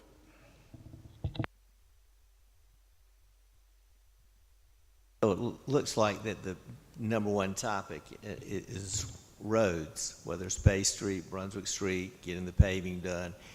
And so I don't have Chris May here to write them up on how we used to write those things and put them on the top. So what are the, it doesn't matter how many, it's 5, 6, 7. We just need to prioritize them, whether they're shovel-ready or not. What are the things that need to be done? We make them shovel-ready. What are the things that we feel that are most important? What is the top, priority? And I think if we could just list them, what are those top 5 that we feel need to be done? I know I heard, the kayak launch, Brunswick Street. We've got 5 projects that are ready to go. I mean, the rest of them are going to require more work before they're ready Okay, to so go. what are those So- again that are ready to go? Kayak But launch, the pedestrian safety Pedestrian, plan right. at the yacht basin, right? Howe Street sidewalk project, kayak launch walkway project at the old wastewater treatment plant, erosion control project at Brunswick Street to protect it, Street, yeah. and general street paving projects. Okay, so roads, got it. So we're doing the paving the roads, Brunswick Street, pedestrian is part of roads, House Street is part of roads, that's sidewalk. So the only thing left that really doesn't fit under that is the kayak launch. So those are the 5 things this board agrees that we should tackle first. With the understanding that Bay Street is a given because Right. you're doing FEMA as well Right. as Kingsley.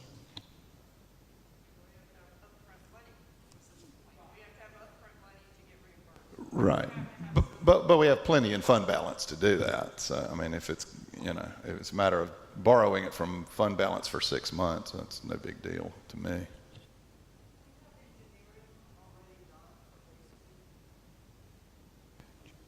There's not a tremendous amount of engineering to do with it. The big thing that's been the holdoff has been, it's been in the mitigation portal. It's my understanding that previous storms, this area has been identified as that has currently collapsed was what collapsed in prior storms. So we tried to put it in the mitigation portal, and what we're going to do to mitigate that is they have authorized, I believe, 75 more tons of riprap to go along and to reinforce that area to kind of resist that kind of wave action.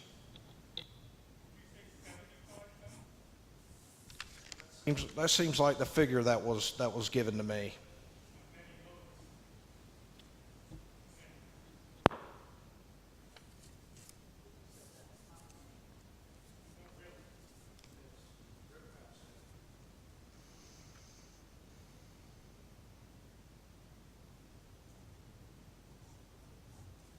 I could be wrong about that figure, but I think I'm pretty close. So do we have kind of a plan then for what Gordon's going to bring back? You're going to bring this back to us? We're going to set up another meeting for next week or something, is that right? Yes, but before we go talking about when we, we're on a time schedule with the LGC to get this budget in on May 17th, which we're still sitting pretty good right now. We're drilling down to where we need to be. I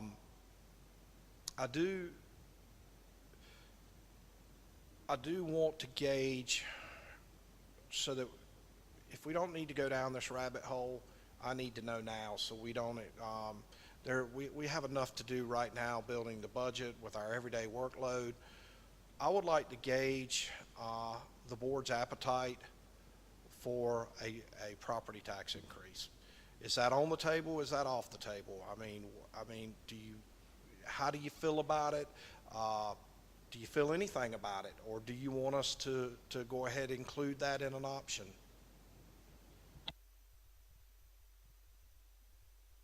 For me, I think I'd like to see the general fund where we are. How do we pay for these things? I will tell you, when we did the last increase, it was because we did not have enough money for capital improvements. Couldn't buy a new air conditioner. So, to me, I would like to have that composite information. Look and see exactly where that money is going to go. If we're going to raise it a penny, a nickel, a dime, or whatever, that we already have. This is where that money is going to go, and this is what we need so the citizens understand what they're purchasing, what we're trying to do. I think, and that has to be clear before we raise it a penny. I really do. I think they need to know exactly where it's going and what it's for.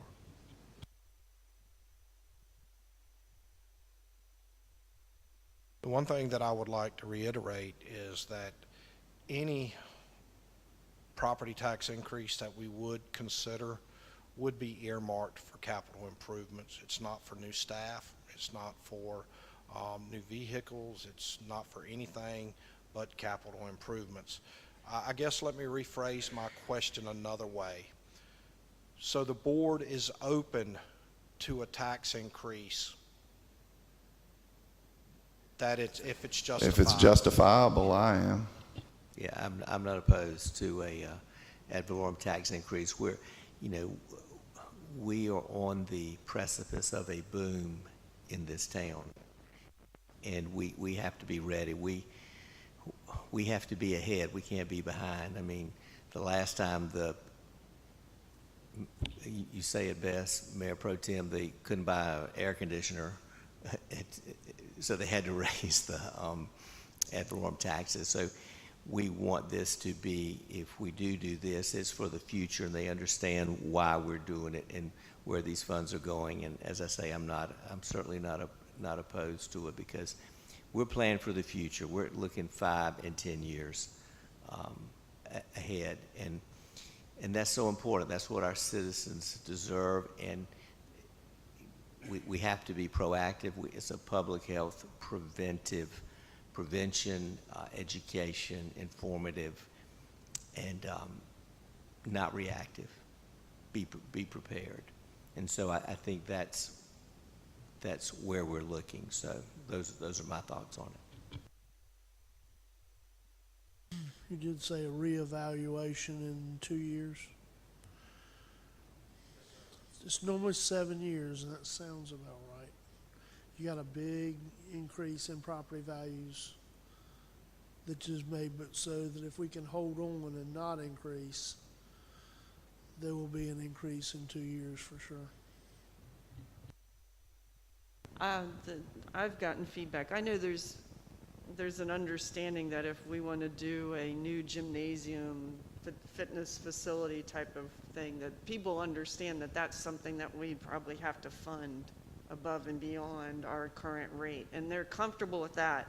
They're not comfortable with studies, and planning and all that, where they don't see a return on their money. There's a history of that, unfortunately. So if we go down the path of saying we wanted to start entertaining or start saving for that fitness facility, because it's going to cost X amount of dollars, then I think you could justify and people would be comfortable with a property tax increase, but you're going to have to be very specific. I think people are saying exactly how the citizens feel. They want to know what they're going to get for their money, and that it's not going to languish in an account and not see anything for it. I think it should be on the table if absolutely necessary, but it should be included.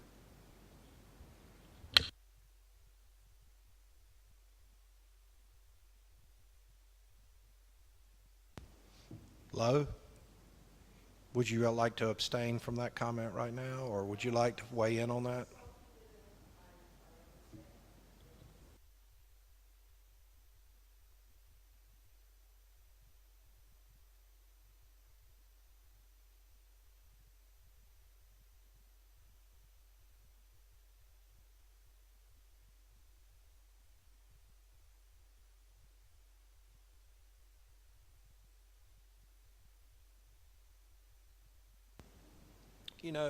I'd like to. Okay, so we'll take care of that, and we'll get our options on the table for the next meeting.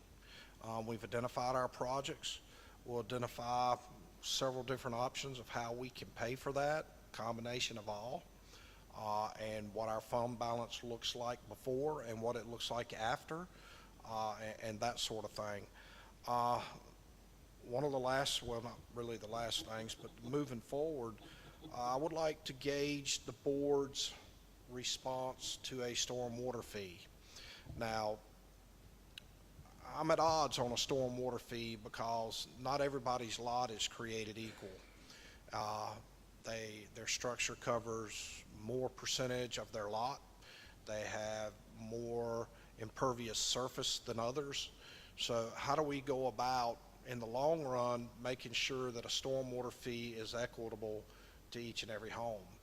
And short of having a civil engineer on staff to make that determination with our planning staff, it's really going to be hard to do at this point. However, There is the possibility of instituting a minimum stormwater fee across the board for everybody at this particular point. I would propose something in the $5 a month range, and while that doesn't generate a significant amount of money at this point, over the course of a few years, it will get us seed money to start a stormwater plan. I mean, a stormwater, to resolve our stormwater issues, because right now, we've got the grant in the portal for the stormwater plan. Once we do that, then you'll have to do the engineering. So, you know, this is something that will have to be a work in progress, but we're going to have to start thinking strategically in the future about how we're going to fund this. And if we have some good seed money to start a stormwater program, then this is the way to start with. I would like to gauge the board's, you know, it is kind of a hidden tax. But I think it's something that if we're really serious about identifying our stormwater issues, it's something that we need to talk about and think about. Any ideas, any thoughts, any What questions? advantage would a stormwater fee have for, say, river mist? Why would they pay a stormwater fee? I can't answer that because I don't have a plan in my hand. Frankly, you have retention ponds in river mist, so it's probably not going to have the impact on river mist that it has on Indigo, or the impact it has on the hammocks or Photo Avenue or Stewart Avenue. We've got serious stormwater problems in this issue, and I have seen some that we've gone weeks without rain, and the gentleman's backyard looks like a pond. I thought it was, Mayor, we thought it was a pond. But, you know, and I know that we don't want to tax the whole city for one man's property, but what I'm saying is this issue isn't just about one man's property. It's a citywide issue that when we have torrential rains, it gets crazy around here. I expect, though, that we have plenty of other municipalities who have dealt with this and done a study and come up with a fee structure that's considered fair. I mean, in other words, can we look at other models or at models to see what might work for us? We can, and that's a great idea, Lo. The one thing that I will say is that every municipality that has a stormwater plan is geographically different. All the characteristics are kind of unique to where we live. I mean, let's face it, we're right here on the edge of the earth, and everything drains this direction. So we've got to figure out a way so that when it gets to us, we get it to there, and make sure that we're not picking up oil, a lot of sediment. We've got to protect what's out here, and that's what that plan will do. All I'm saying is yes, we will study it, and we can come up with a fee structure, but we have to start somewhere. And I think across the board with a small fee like $5 a month would start with that fee money to allow the development of a stormwater plan, and then fund an engineering report or an engineering study. And I know we don't want to fund an engineering study, but I don't think anybody here is a stormwater expert. I'm not, but I know stormwater experts, civil engineers, and we can figure out a way. Now, that might not be something you want to address this year, but I think you heard me say it before. Stormwater is an issue that I get questions about all the time as well. Is it possible that we actually have a stormwater study sitting on the shelf? It seems to me that I remember hearing something about that about 5 years ago. Oh, I'll check into that, but as much conversation I've had about it, no one's brought it to my attention, but I will check into it. Thank you. The reason I questioned stormwater fee, 2 or 3 years ago, we had a problem at River Mist where everything was backing up. Turned out that one of the pipes going into the pond was clogged. And I called the city and they said that was our problem. So we had to pay for that. So to say to somebody, hey, you're going to pay a stormwater fee, people are going to scream, and I don't blame them. So maybe it shouldn't be called stormwater fee. I understand. It could be called that your house is not going to float away after the next hurricane fee. You know, You're talking, just so I make sure I understand, you're really talking about creating some sort of revenue, shared revenue from everybody to create a plan, and then from that plan, then whatever fees or whatever would be determined from the design of the plan and what was needed. I've actually applied for a grant, and I think it will cover close to, if not all, of the planning stage. But we have to have a planning stage to get to the engineering phase. Okay, so what is this going to, how are we going to put this into action? And then once we have that engineering plan, we can put it into bid. And you know, one of the things that we're looking to do is to work with the area community colleges, local universities, and using how we presented this to FEMA Go was an innovative stormwater plan. To use swells and plantings. Y'all will like the plantings of plants that absorb 3-4 times their size in water. So that's what we're looking at. So yes, it would be kind of an algorithm that it would be the plan, the engineering plan, and then the actual work. And what would happen is that seed money would actually fund all of that. And you know, the $150,000 we've applied for the plan may or may not cover the entire plan. I think I heard from Alderman Sharkey that at one point in our budget we had $50,000 or had a grant of some sort sitting on our books for stormwater study, but it wasn't ever enough to do the entire city. Is that correct, Alderman Sharkey? Familiar, but I don't know where it stands today. Yeah, there was some money in a previous budget, I think, allocated, but it wasn't enough to cover an entire study. Say right now, Gordon, though, I think $5 a month is going to be too expensive. It's not, I don't think you're going to, I don't think I can sell it to my citizens for people that don't have a stormwater problem.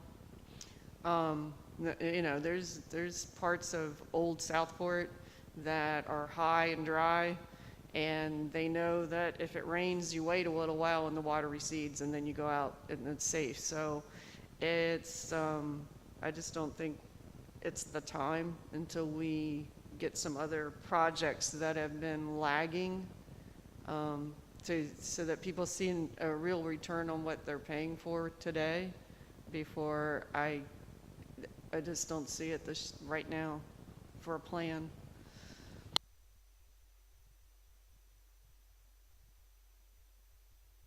Maybe going forward, any new developments, you have to insist that they really attend to this problem and not just put the water anywhere. I mean, so this way we don't have more going forward. It's my already in understanding place. that John, you can correct me if I'm wrong, it's my understanding that the state of North Carolina is the agency that implements and monitors like stormwater plans for the hammocks, the landings, and that sort of thing. That's already in place.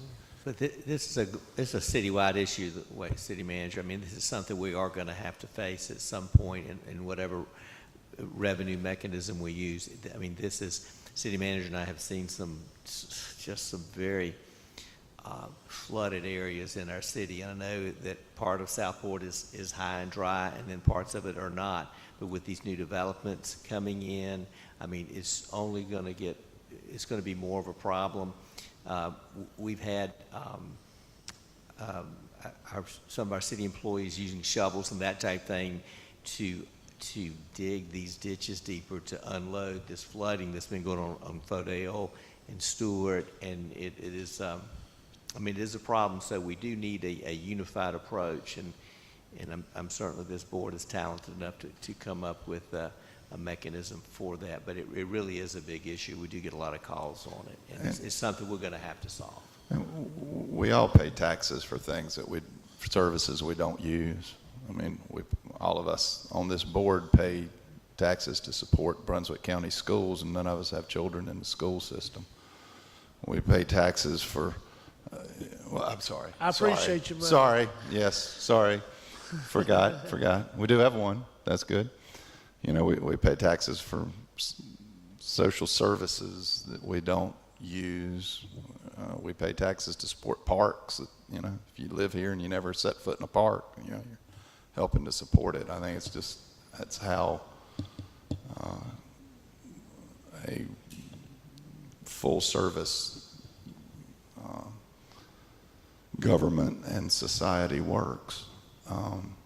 I do think it would probably be a good idea if we could have the study done and have a full-blown plan in place before we institute some type of stormwater fee, so that there is assurance on the part of the citizens that the money's going to, to solve the problem. So I guess maybe as kind of a compromise, I'd suggest that we have the study done before we look at instituting a fee.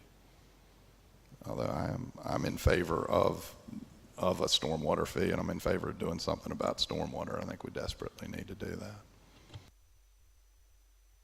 Do you know if there is a pipeline of any sort that comes to the river from maybe half a mile up on Howe Street? Is there any kind of a pipeline? Well, I know there used to be a pipeline down here on Bay Street, but I think that was for the lift station down here. Isn't that correct? About 25 years ago? But I don't think it was for stormwater. I think a lot of our stormwater comes down through Bonnets Creek. What's the big creek? Cottage Creek over here. I think, the west side of town empties over that direction through the Cottage Creek area and its tributaries, and then over here on the east side of town it comes through Bonnets Creek, which we're in collaboration with the county right now trying to clean those ditches. But the U.S. Army Corps of Engineers is very persnickety when it comes to cleaning those ditches. They won't allow you to add any more slope to it, any more depth to it. It's got to be handled in a very precise manner. But Tom, to your question, no, not that I'm aware of. Because that's the age-old question: where is all this water going? So. Some of it goes in the river, doesn't it? There's some storm water pipes along, I think, Caswell, and I know Caswell that go down. So. Yeah, it goes to the river one way or the other. It really does. I mean, that's just the mechanism of nature. So we really do need to have a plan, and I think the city manager talked about hiring a civil engineer that will help us with our stormwater issue. But this is something that we have to face as a group, as a city, as a society. I think we've probably brought this conversation full circle. I smelt Jersey Mike's coming in the door. So would y'all like to take a quick break, come back, and we probably won't be 30 or 45 minutes. I'd like to talk to you about some of the requests of the department heads, so that we can go ahead and drill down and get some of those numbers final, about how you feel about some of the funding requests, so that we can go ahead and start to develop our budget a little bit tighter. I would also like to talk about another date. I know we're going to have at least one more budget meeting, and one of the things that has been a problem for staff is that we're not able to compile these numbers quickly enough to get you this budget out in a timely manner for you to review it. So what you'll be doing is you'll be reviewing what we've given you today, and we'll be presenting you with something new next week. So what we want to do is enough time to be able to compile this so that we can get it to you a couple days ahead of time, so that you have time to adequately study it and look at it, so you can bring the current budget, what we need to talk about. You can bring those questions to the board retreat. So I'm thinking we need at least one more of these. We're thinking maybe Thursday of next week. I didn't really want to go into the timing on that, but let's go ahead and do that. How does Thursday of next week morning look for everyone? We won't be serving lunch, Mark, so you need to look at your calendar and, make sure that, I got some cookies though we can bring.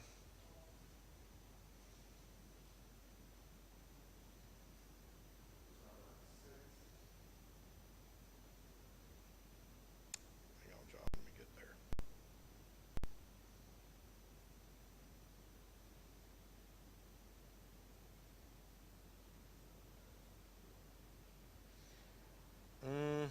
Melanie, can you do it Friday? We've got a meeting with Mr. Hartzog on Thursday.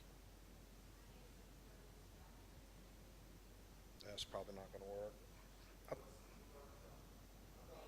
I thought we were doing that on Monday.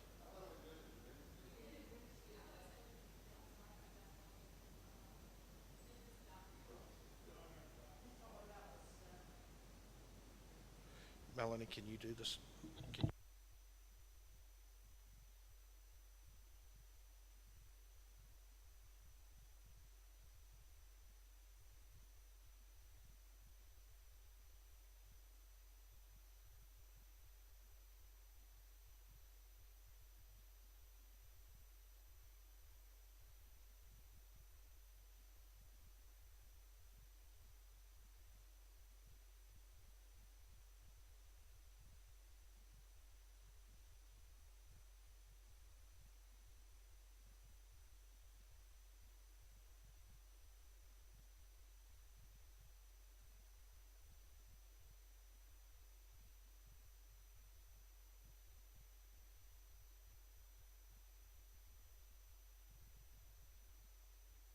Is that on the 13th, which is actually a alderman's meeting, or does it have to be a separate meeting?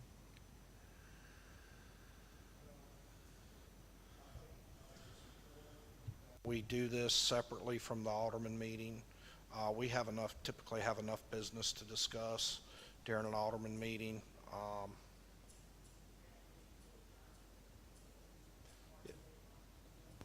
Yeah, I just think that if you want to discuss the final budget, and then do that on an alderman meeting night, that it's too overwhelming for staff. So what I'm proposing is May 6th for our next meet. I'm sorry, May 7th for our next meeting.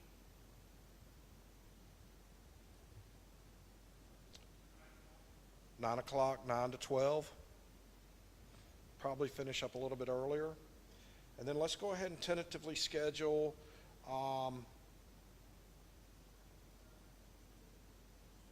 you cannot do it on the 12th. Let's go ahead and do it on the 14th. That's the morning after the Board of Aldermen meeting. Will that be okay with everyone?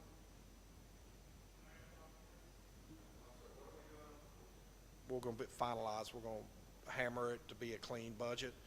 And then what we will do is we will send it to the LGC, and they'll take about a week to comment on it. When it comes back, we will, I guess we'll take a vote on it during the June, or when we'll have to do a public hearing and put it out. So we'll take care of all those dates. City clerk and I'll sit down with Melanie, and we'll get the dates on that so that we're staying within the statutory requirements or the budget requirements. But I'm looking at May 7th to come back and meet again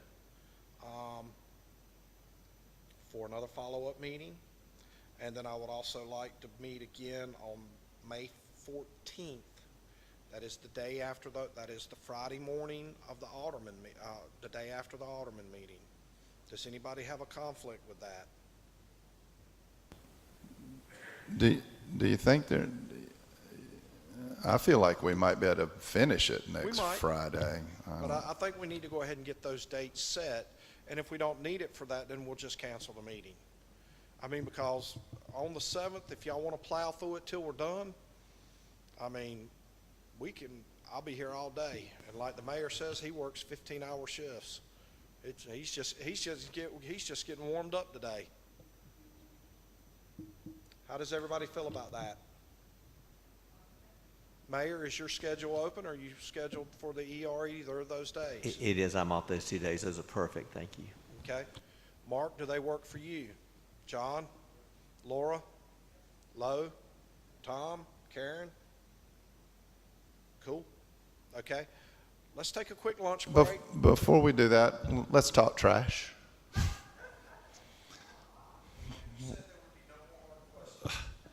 Are we going to talk about solid waste and recycling in this budget? Okay.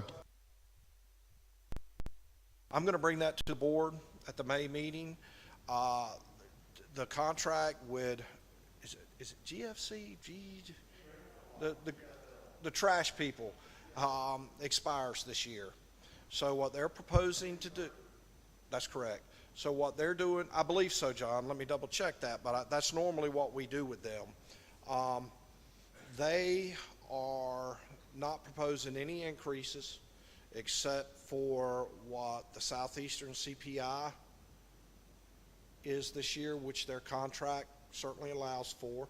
They want to do a 2-year addendum tied to the Southeastern CPI. And I guess that's good news. It's great news. Isn't that significantly different from what other communities have experienced? I'll be honest with you, I haven't read what other communities are. This is what Alan Theme Pump, my contact, has said. And this is for trash and recycling? Yes, sir. Okay, good. Yeah, I mean, I asked that question specifically. Actually, he has inquired, well, I can't say that, about something else. We'll talk about that later. We'll have to go into executive session to talk about that. That's a conversation for a different day. No, he said 2-year addendum, same prices plus the current CPI, which I think last I checked, it was about 1.6%, which is a great deal for us.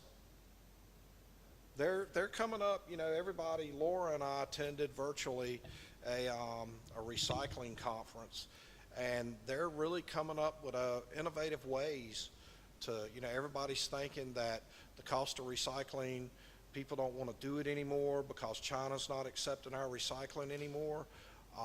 There were a lot of different elements at play in that, and they have come up with a way to make recycling cost effective and revenue generating again. Is that what you basically took from it, Laura? There's recycling of glass, paper, and aluminum directly goes to jobs in North Carolina and South Carolina, so we don't have to ship it far away.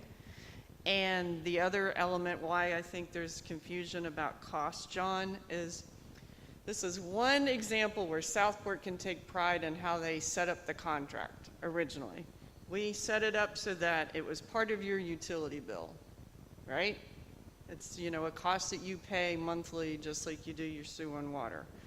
Most of the communities around us did not choose to do that. They've been paying it out of their general fund. And so when there is an increase, they're having difficulty absorbing that because they're not collecting user fees. So we're not being impacted in those terms that other places are being harmed because they haven't been participating regularly in recycling. They have issues, you know, with a lot of improper recycling, and so their contract now might be more expensive, and they don't want to now implement a user fee. So they're getting out of recycling and stuff, and that's a shame because Brunswick County is actually number 4 in recycling material out of 100 counties in the state. And these other communities that are going to drop out are going to bring us down by not continuing their programs. But it's the way you manage your services. So Southport is a shining example in this as far as how to do it right.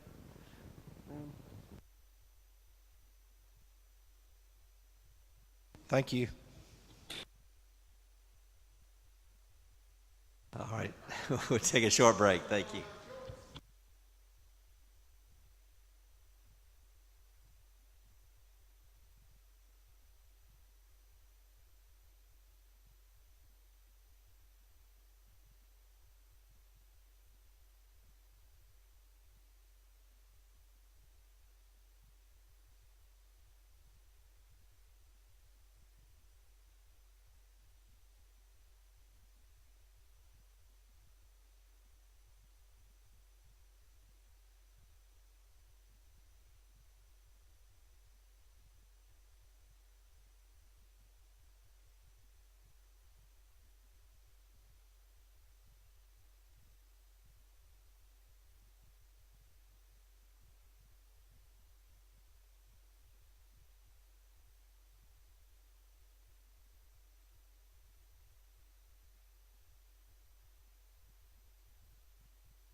had a excellent discussion this morning, and we'll continue this afternoon with more budget discussion. And I'll turn it over to the city manager to lead us into the discussion. Thank you.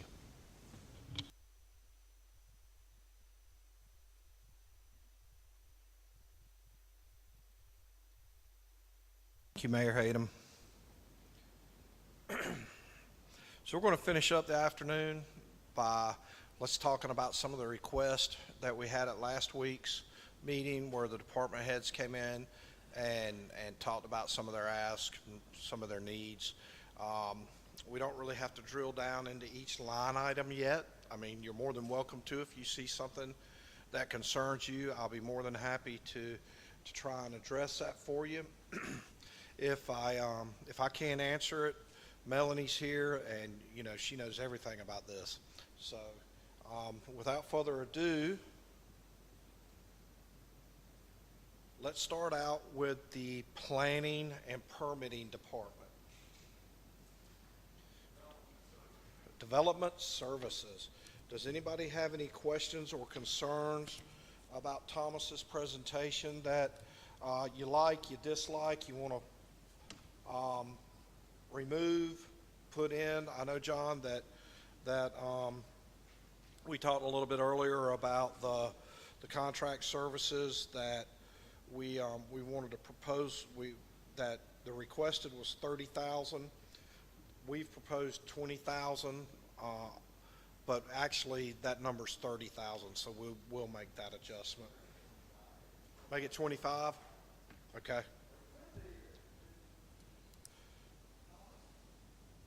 I think Thomas may have said in his presentation that the CAMA land use plan might roll over 2 fiscal years. So it may be that he's got 10,000 in next fiscal year and 5,000 in the following, which would be right.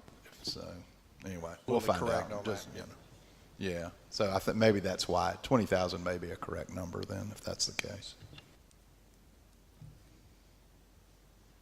Any other questions about development services?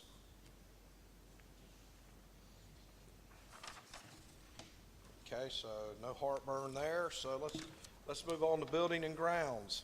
As you can see, when Melanie and I were working on this budget, since our last meeting, we have actually dropped some of his position requirements.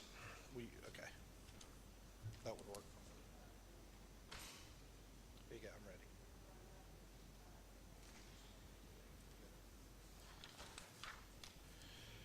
In buildings and grounds, we've really basically trimmed him down to 1 position in building and grounds and 1 part-time position.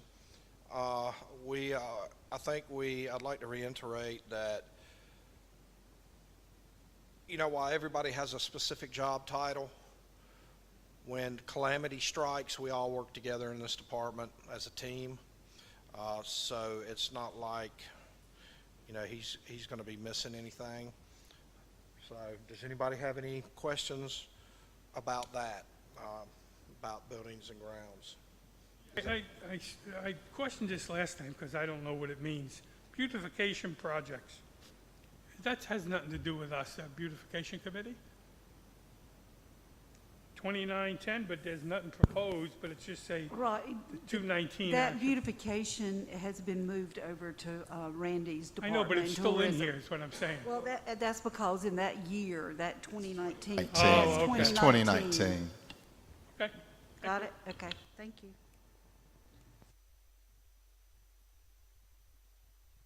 Is everyone okay with the 1 position and the part-time position? Well, I would have liked to see him get the 2, but if we can't do it, we can't do it. Well, any other thoughts on 2 positions? Just remember, where we add 1 place, we have to take away from another. So, The question I have though, so we're talking about a position, but we still have, since Tom Stanley is going to assume the director's role, David Fox is going to exit, he's going to retire. So we are we will have a vacancy. So are we going to fill that vacancy and add a position? Or are we just filling the vacancy that'll be created when David Fox retires? Our anticipation is to fill that position, use those money for a civil engineering position, and then we will add a position to building and grounds. That's how we're thinking about that. In the past, David Fox did not have an assistant. We elevated Tom Stanley to the assistant, which is kind of a new position, in order to prepare Tom for the eventual role as Public Services Director. You did well because you explained how you're going to fund the civil engineer position. You explained that now. Any other questions about building and grounds? And Tom, at the end of the day, if we have some excess money, is the board okay with us adding another full-time position if the budget allows? So I think he needs the position, but if you can, yeah, I think it would be beneficial to us. at this point, every time we run the numbers, we've been over. So maybe after some changes take place, we'll be under. I wouldn't hold my breath, but we'll keep that in mind, okay?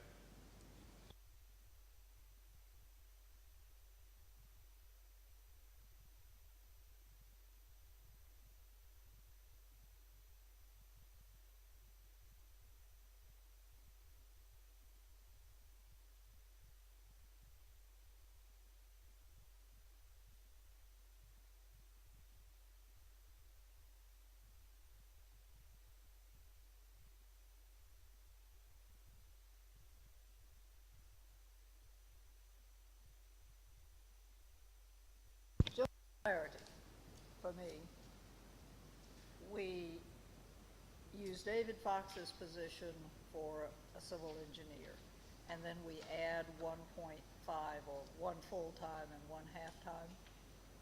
So, That is correct. okay.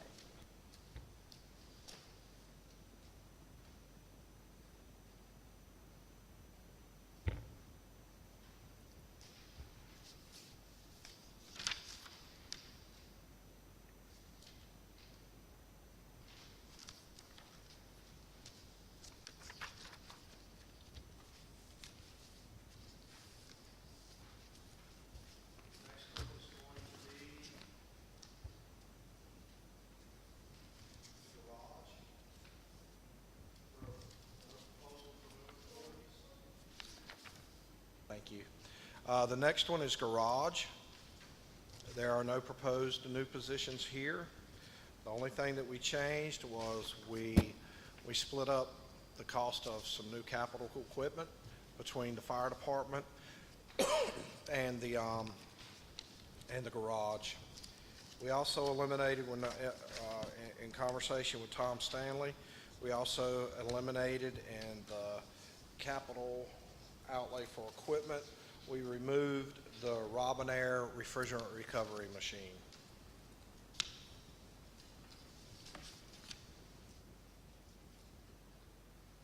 Does anybody have any concerns? Are they good with the rest of this this budget as it stands?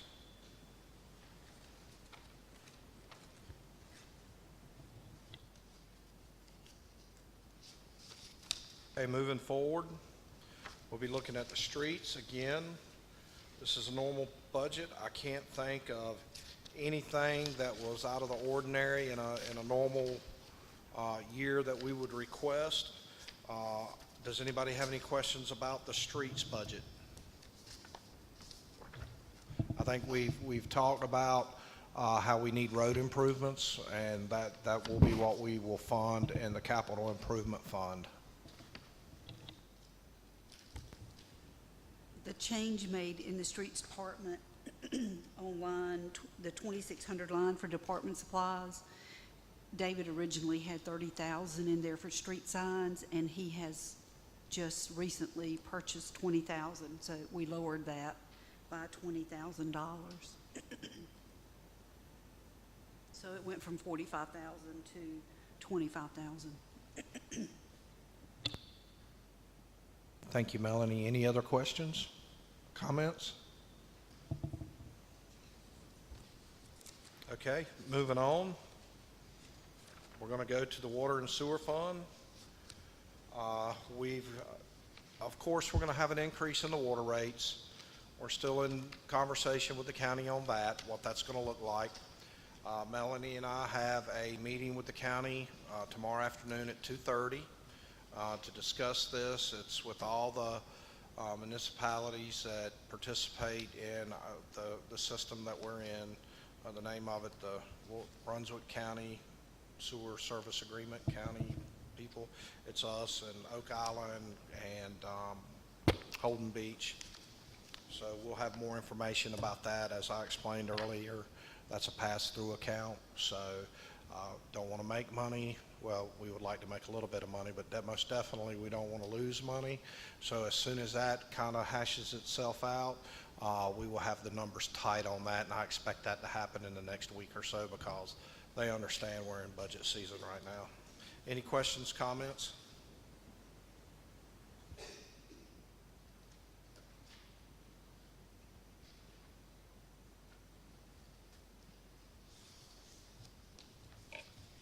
Wow, this is when we need to talk about the good stuff, is right after lunch. Y'all are awful quiet.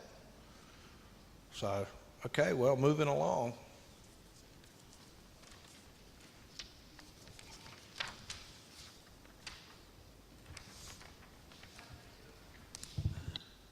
Is the civil engineer going to be reflected out of this department? Yes, that's a great question. Okay. Melanie, how did we decide to budget that out of? We did 50% out of water and sewer, and which were 40 out of streets and 60 out of water and sewer.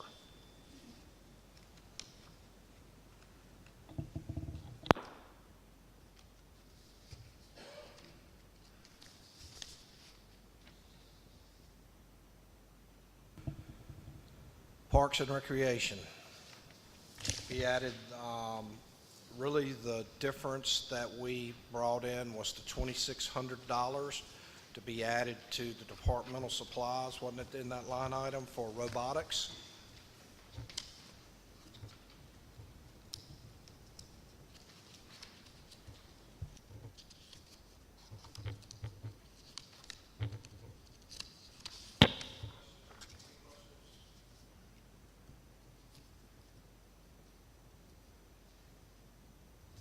It's good now. Any questions or comments about the Parks and Recreation Department?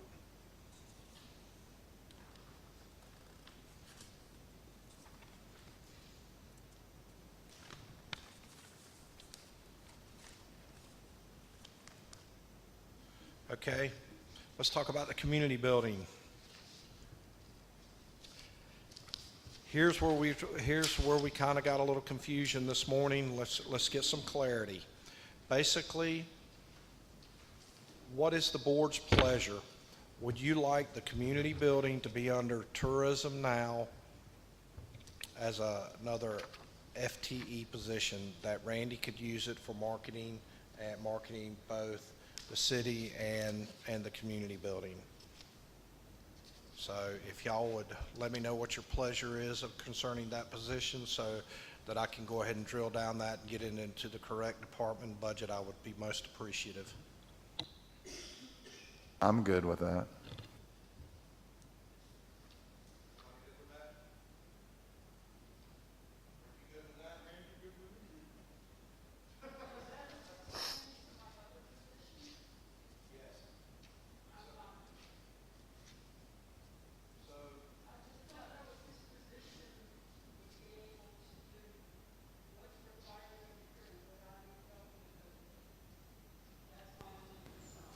Okay. Can I ask a question? Does that include, it keeps the 16-hour person, and then it would be a full new position? Be a full new position. Correct.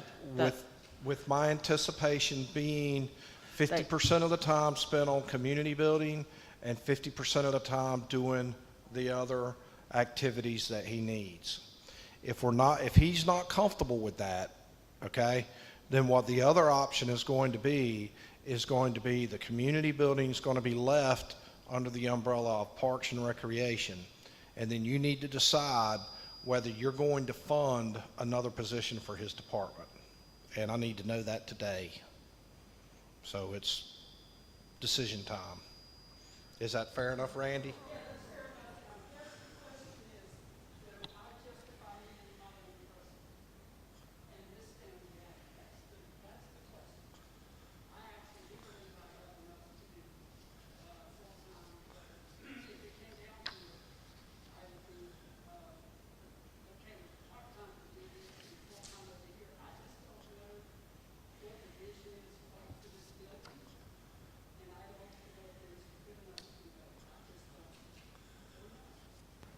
Well, I think because we would be funding yet another position for this outside of trying to fund a full position for you in addition to your 1.5 or 2.5, or whatever you have existing now.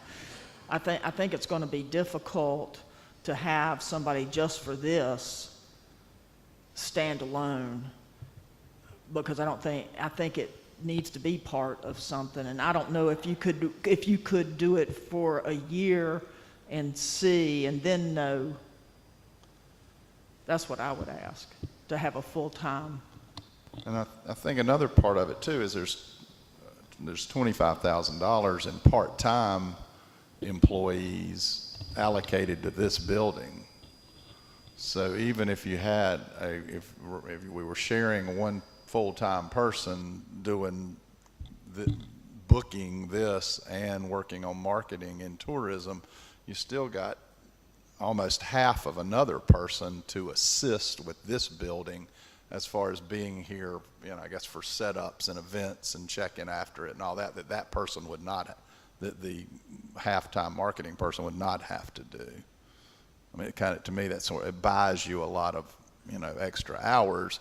So it's almost not, in reality, it's almost more like 75% marketing, 25% community building, because you've got $25,000 worth of part-time help in here. And part of the community building is a marketing conversation. Gordon, don't we have a, I'm talking too close. Don't we have actually a position that's vacant right now when the community building manager retired? So that's a vacant position. Is that the position? Are you thinking of something else for that position and then creating something different? Well, I'm going to transfer that position from Parks and Recreation to Tourism. I'm going to use that position that is currently vacant but being funded through Parks and Recreation. Well, actually through the community building, its own entity, but it reports to Parks and Recreation. I'm taking that position and moving it under the umbrella of Tourism. And I agree with Alderman Moss-Studler. Let's try it for a year. Let's see what happens. And if it's just too much, we'll revisit it next year this time. Randy, does that sound like a plan to you? He'll make it work. Is everybody good with that? Make it so.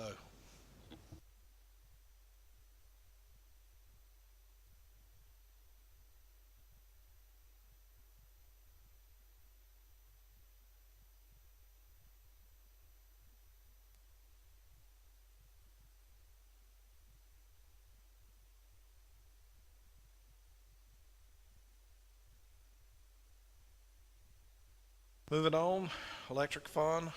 What we took out of that, I spoke to it earlier this morning. Ellie had put in for another full-time position. We removed that because Ellie's 2 years out from retirement. So that'll be a position that we will revisit next budgetary season. We'll do a lot like what we did with Tom Stanley and David Fox. We'll get somebody in to shadow and kind of take over Ellie's role as the electrical superintendent, and we'll finance that position next year. Other than that, it's pretty much business as usual. Does anybody have any questions about the electric fund? Yeah, I have a question. How much does the city benefit by having taken care of the electric city? I mean, is it profitable? Melanie, can you answer that? Our profits go back into underground. It goes back into funding for additional underground. Okay, and when underground is finished? It's a long ways away. So, That will never finish. and that's leading right. All right, no, I'm just making the point, that should we continue supplying electric, or is it better just to let the county do it? We still have 4 or 5 years left on debt with the, 4 or 5 years? yeah, with commitment. 4 or 5 years? I don't know the exact number of years, but it's really short. So I do know the debt retirement is 2024. I do not know if we have a contract individually that supersedes that. I'm not knowledgeable enough to know that. That's a Paul Fisher question for sure. But I do know that the debt obligation that we have to help pay towards is retired in 2024. Okay, so it's shorter than what I remembered, yeah, okay. And two here. So how much money do we have allocated this year for underground? In this budget, it's $800,000. $800,000 like we were doing. And there may be room for a little more. And it's my understanding that as we build this underground infrastructure, it's actually an asset that if you wanted to at some other point in time, not be in the electric business, we could sell the infrastructure. So we're improving our infrastructure, sort of investing in a future possible. If the future board wanted to sell the infrastructure, it would be an asset.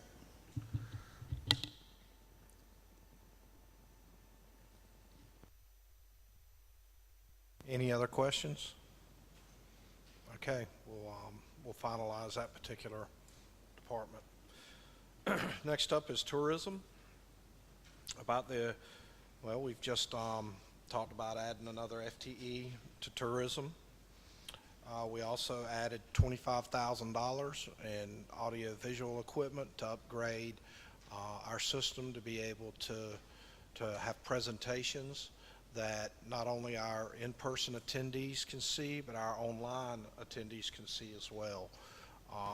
Does anybody have any heartburn about that? And our anticipation is that would happen in next fiscal year, is that correct? Absolutely, yes, sir.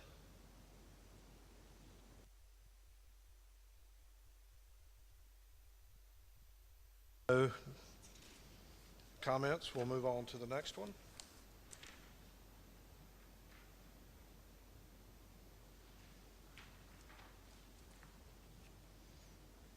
Animal Protective Services. Really no significant changes on APS, with the exception that this department currently provides code enforcement as well. We have hired a code enforcement officer that starts Monday. I'll be introducing her at the next Board of Aldermen meeting. I think she's going to do a fantastic job. She's been thoroughly vetted. I think she has the right personality and the right demeanor to be very successful at this job, and I look forward to having her on board. With that being said, Kate is not going to entirely get out of animal code enforcement. I know she's going to be sad to hear that, but I think code enforcement here in the city is going to be a very dynamic, complicated role that I think when this new individual and Kate can work together, can accomplish a great deal, especially with some of the policy changes coming down the road. I think they'll be a tremendous asset to our organization. One thing that I would just like to plant a seed about APS is she is right now, and this was news to me in the last 30 days, we currently have a cat hotel at the Indian Trail Meeting Hall. And I was made aware that you all knew this. As the Indian Trail Meeting Hall, we become post-pandemic times, I think that's probably not the right place to have a cat hotel. So we will be needing to look at a storage facility similar to what we have with our dog impoundment facility now. Biggest difference is we need electricity and we need running water for this facility, so that's something that we will probably look at as we move down the road, maybe next budget year when we start enjoying the benefits of I'm sure will be soon, robust economy. Any questions about APS and code enforcement? I have just a couple of kind of housekeeping things. So, Melanie, these might be more for you. Departmental supplies on the front sheet is identified as 2,600. On the back page, it's identified as 2,601. And then for departmental services and animal care and supplies, why are the amounts in proposed are redded, or I guess in red or whatever? Is that, are they supposed to just, those are actual numbers, aren't they? Okay. Oh, okay. Oh, I see. Okay. And then you got vehicle supply on the second page. Vehicle supplies is out of order. 2,500 needs to be moved back up to where 2,500 should be.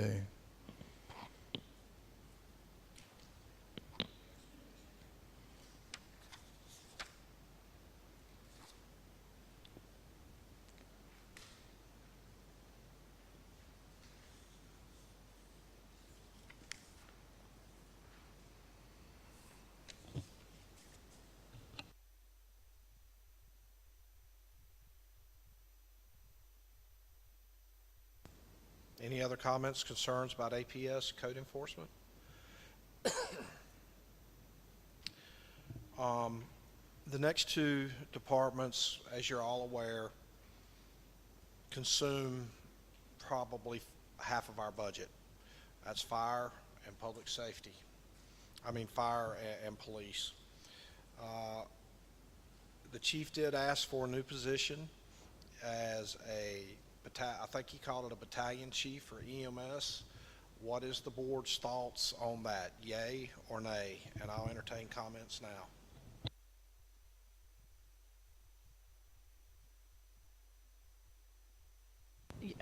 He's losing the clerk because the person you've hired as the code enforcement person has previously worked for the fire department, so that position will be vacant.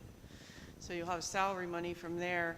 And when Chief Johnson left the service, he was the EMS supervisor doing some of those duties that he wants to have this new position do. So if you want to continue to have a robust rescue squad, I think it's important to have this type of a position. Just an FYI, the fire clerk position is currently being advertised, and I am sure will have no problem being filled. So Alderman Spencer and Alderman Sharkey are in favor of a new battalion chief for the EMS. I'm going to poll the board now. Alderman Allen. Thank you. Lowe Davis.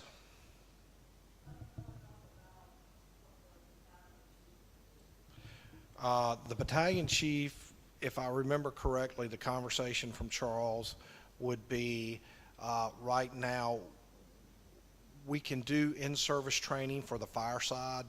We have qualified people for that. We do not have in-house people that are qualified to do EMS training. And this new individual that would be the battalion chief would be responsible for in-house training to get their paramedic, their EMT 1 and 2. It would just be another avenue to train. Right now, our only alternative is to go to community college and get that training. Now, they would still have to do some of that, but we could attract volunteers on that side with a person that is certified to teach paramedic training, EMT training, and that sort of thing. I think what he's requesting to add is an EMS captain, not a battalion chief. And, right. And the EMS, if you look in the explanation on the second page of the fire thing, it tells you what it is, but it's basically they're having trouble finding EMS volunteers. By hiring an EMS captain, that person would be able to work X number of shifts per month, which would lessen the need for the number of volunteers, in addition to that person being able to train volunteers. Captain is replacing a EMS captain that we lost, right? Never had that.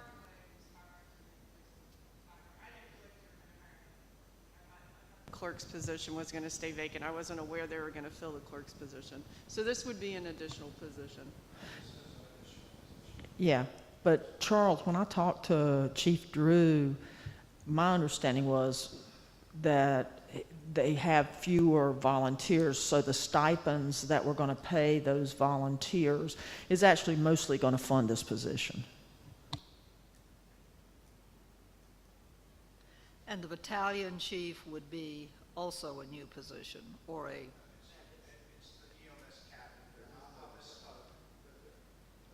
Oh, they're the same thing? No, the battalion chief exists already. It's not. Okay. Yeah, but we're not hiring another battalion chief. We're hiring an EMS captain. I misspoke, Lo. I apologize. Okay. But it is a new position. And it's EMS captain.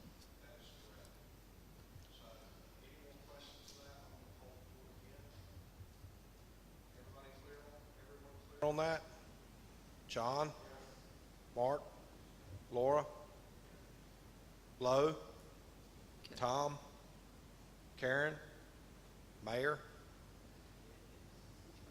It's He essential. doesn't, but I want his opinion. Yeah, no, it is essential. They need to have someone these men and women can look towards for training and advice, and it makes for a more complete unit since they've merged together. So I think it's extremely beneficial. I do want to make you all aware that I've had extensive conversations with Chief Drew. I have a fundamental issue when we have volunteer firefighters that are making more money than our full-time staff. It's not right. Okay? When they can work a third of the time and make more money than what a full-time person does. Now, I don't want to diminish the importance of volunteers, but I think that we're going to do a cost-benefit analysis of what it would cost to have 3 full shifts of firefighters, which would man our fire station 24/7, 365 days out of the year, and see what that cost balances out to what we're paying our volunteers. Again, I don't want to diminish the importance of our volunteers, but they're harder to come by. But the way it's currently structured just strikes me as being very unequal to our guys that are working full time. So if everyone's on board, Melanie, make it so.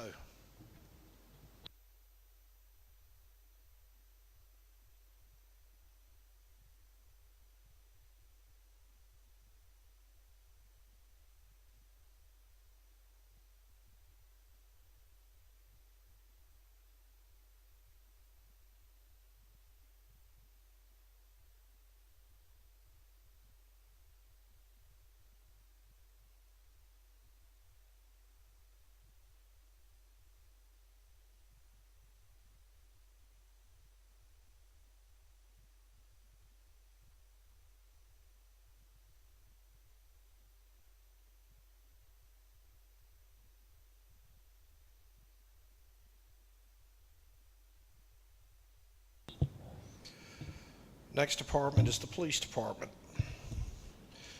The only significant change in this department is a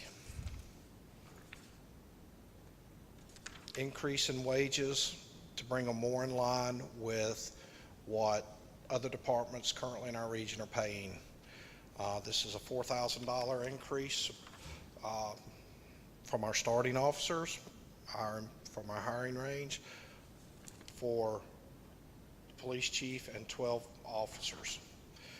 One of the problems that we're having is, number one, attracting quality police officers. We're also having a problem retaining them, especially a problem when we do hire one, bring them in, outfit them. You heard the chief say last week about $4,500 to get one set up with ballistic vest and everything. They get their field training over and they leave us for a higher paying department. Hopefully this is a way to combat that and to start doing a little bit of prevention and retaining top quality officers. As we all know, being a police officer is a difficult position in today's society, and we really need to be able to retain these officers, especially the good ones. And retention, it saves us money in recruiting.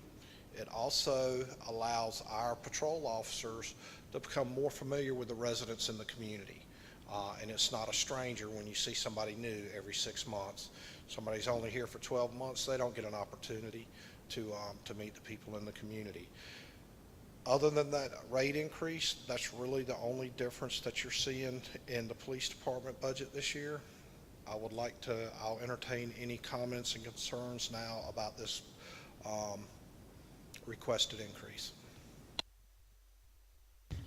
I just have one comment. The police department and the ER are kind of in parallel. The same number of nurses, the same number of police officers that are working in January are the same number that work in July. And so these two groups get overwhelmed for a 12-week period, and they rise up to the occasion. But so in thinking about it, and I've talked to Chief Coring about it, they have a way to call in an extra officer and get paid overtime, and that may be one way. I don't know if you like overtime or not, but you have so many more people here, and keeping the same number of officers, there may be a way to augment their income with some overtime hours during certain times of the week, weekends, or that type thing. All I'm saying is that in talking to him about it last week, you know, it mirrors each other. We only have one doctor in the ER. We have the same number of nurses, whether it's July or January. We just end up working harder, and that's fine. We don't mind doing it, but sometimes it's not as safe as it could be or as efficient. One other thing to consider is, if you look at the statistics, you know, a community at our size should really only have 12 to 13 officers, which we have. But, you know, Southport is different. Our permanent full-time residency is about 3,600 people, maybe 3,662 people, 42, something like that. I think when people look at that and see our officers, they fail to realize that on any given day, pre-pandemic, post-pandemic, we could have anywhere from 15 to 50,000 people visiting here. So while we are a small-time department, we police like any other large community. We're running a department that's reacting to calls and disturbances and all other things like a mid-level or mid-sized police department. Does anybody else have any comments, concerns? I support this. Poll the board now so I know what to do with this for the budget moving forward. John, Mark, Laura, Lowe, Tom, Karen, Mayor. Thank you all. Make it so, Melanie.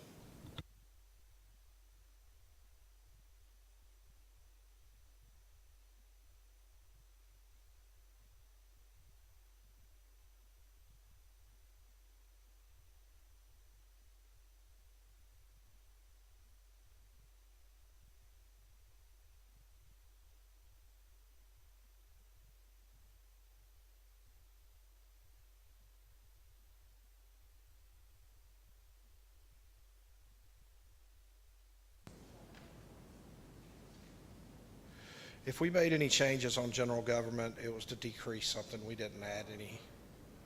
That's right, Mark, I'm sorry. Travel and training went down. Not much, though.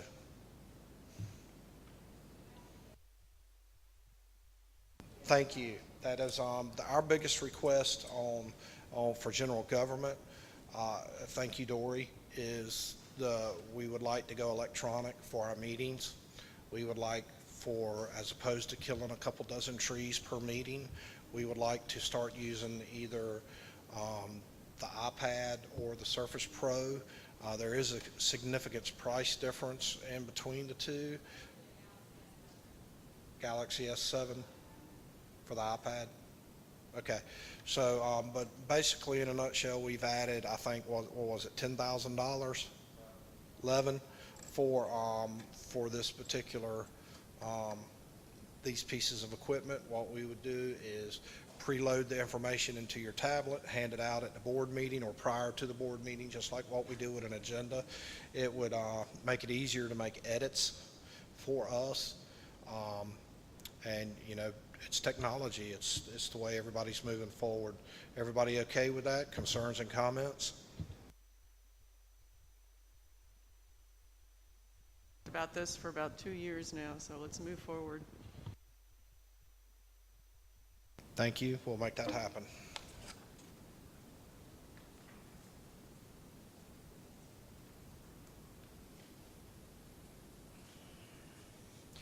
The only other thing that I would like to bring to the board's attention, a couple of months ago, you gave a across-the-board raise to all employees. That should have been, you know, realistically, the timing on that should have been December, January. And we really wanted to pay careful attention to how our revenues played out, how our budget worked out. And through your graciousness, you were able to give an across-the-board 2.5% raise. I think we did that sometime at the end of February, made it retroactive back to February. In this budget, Melanie, correct me if I'm wrong, it does include a 1.5% COLA, which is a cost of living adjustment across the, what is it? Doesn't include that?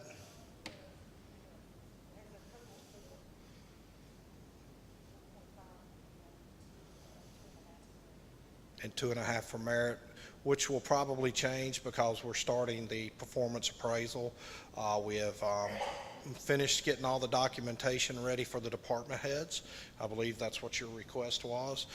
So I will be sitting down with them in the coming weeks and going over that. So they'll be excited to see me, and I'll explain it thoroughly through them.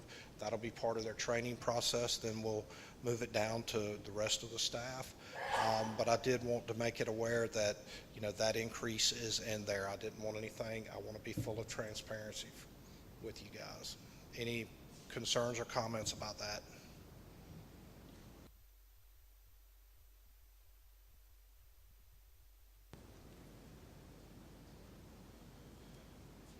Melanie, do you have anything you'd like to add to it?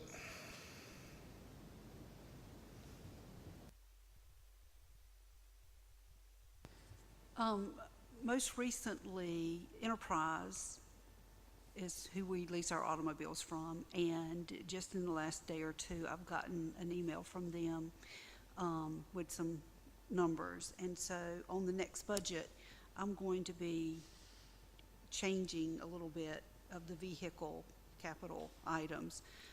Police Department wants to add 4 vehicles and sell a number of vehicles.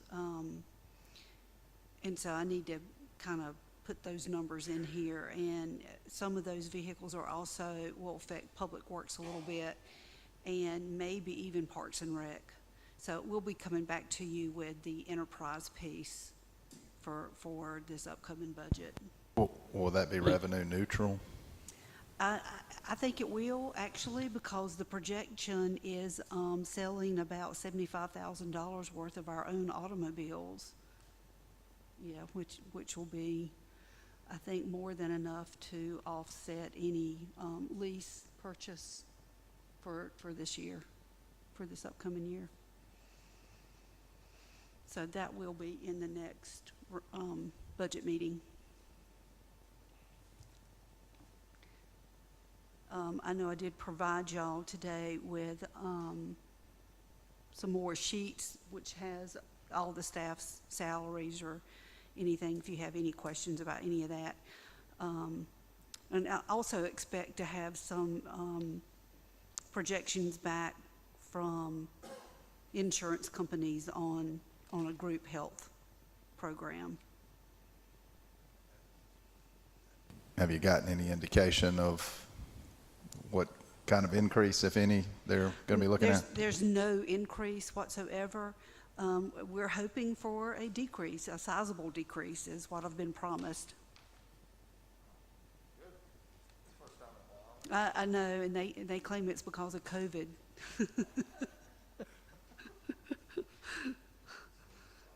I know it does seem opposite, but people didn't go to doctors and spend the medical money, you know. So we'll see.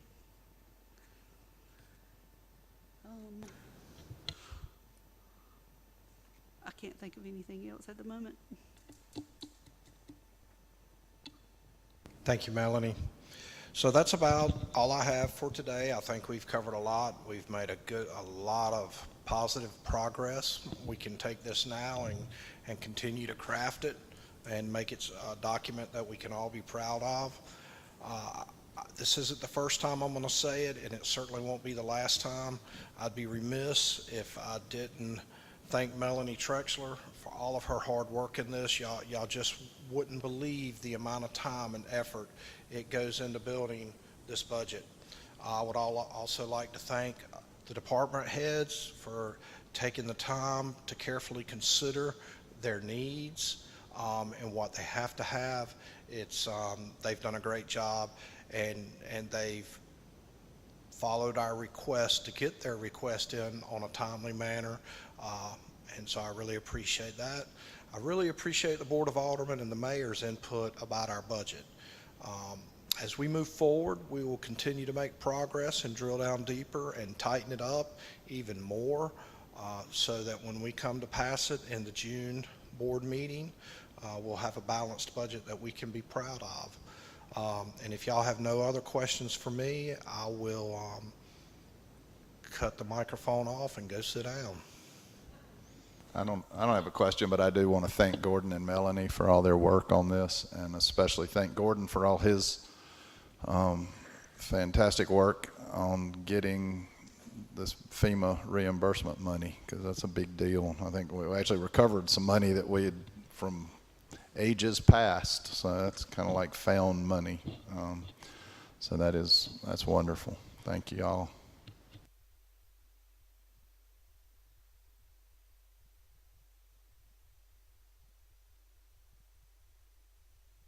You both.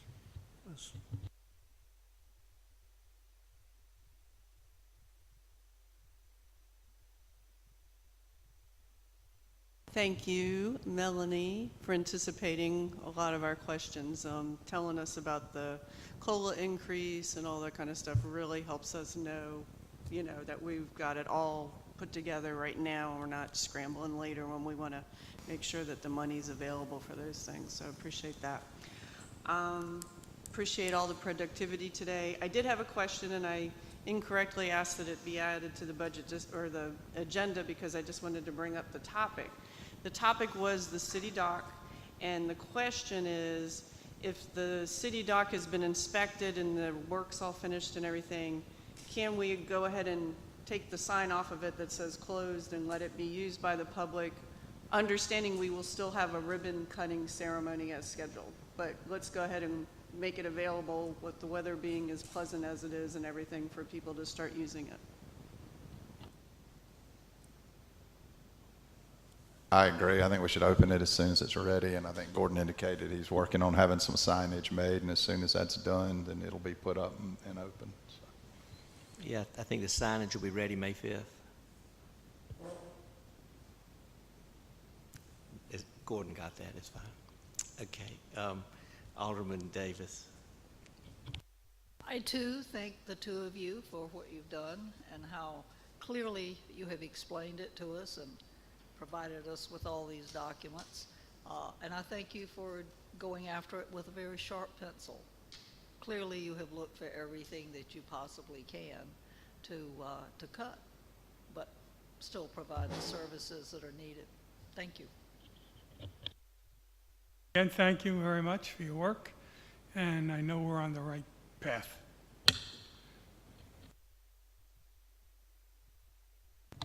Thank y'all. Reiterate everything that's been said, and also to the department heads. This is a huge process for them as well, and appreciate their guidance and patience through this process as well. Yeah, this is I mean, it's a massive undertaking, even though it's a microcosm. Think of the budget for New York City. Can't imagine, but what Mr. Hargrove and finance officer and the board and all the city employees, the department heads, I mean, these are a lot of numbers, a lot of topics, and to be able to coalesce them into one budget is a remarkable accomplishment. And it's not over. We'll continue to work on it, and I appreciate all the different ideas that each board member brings to this, and the experience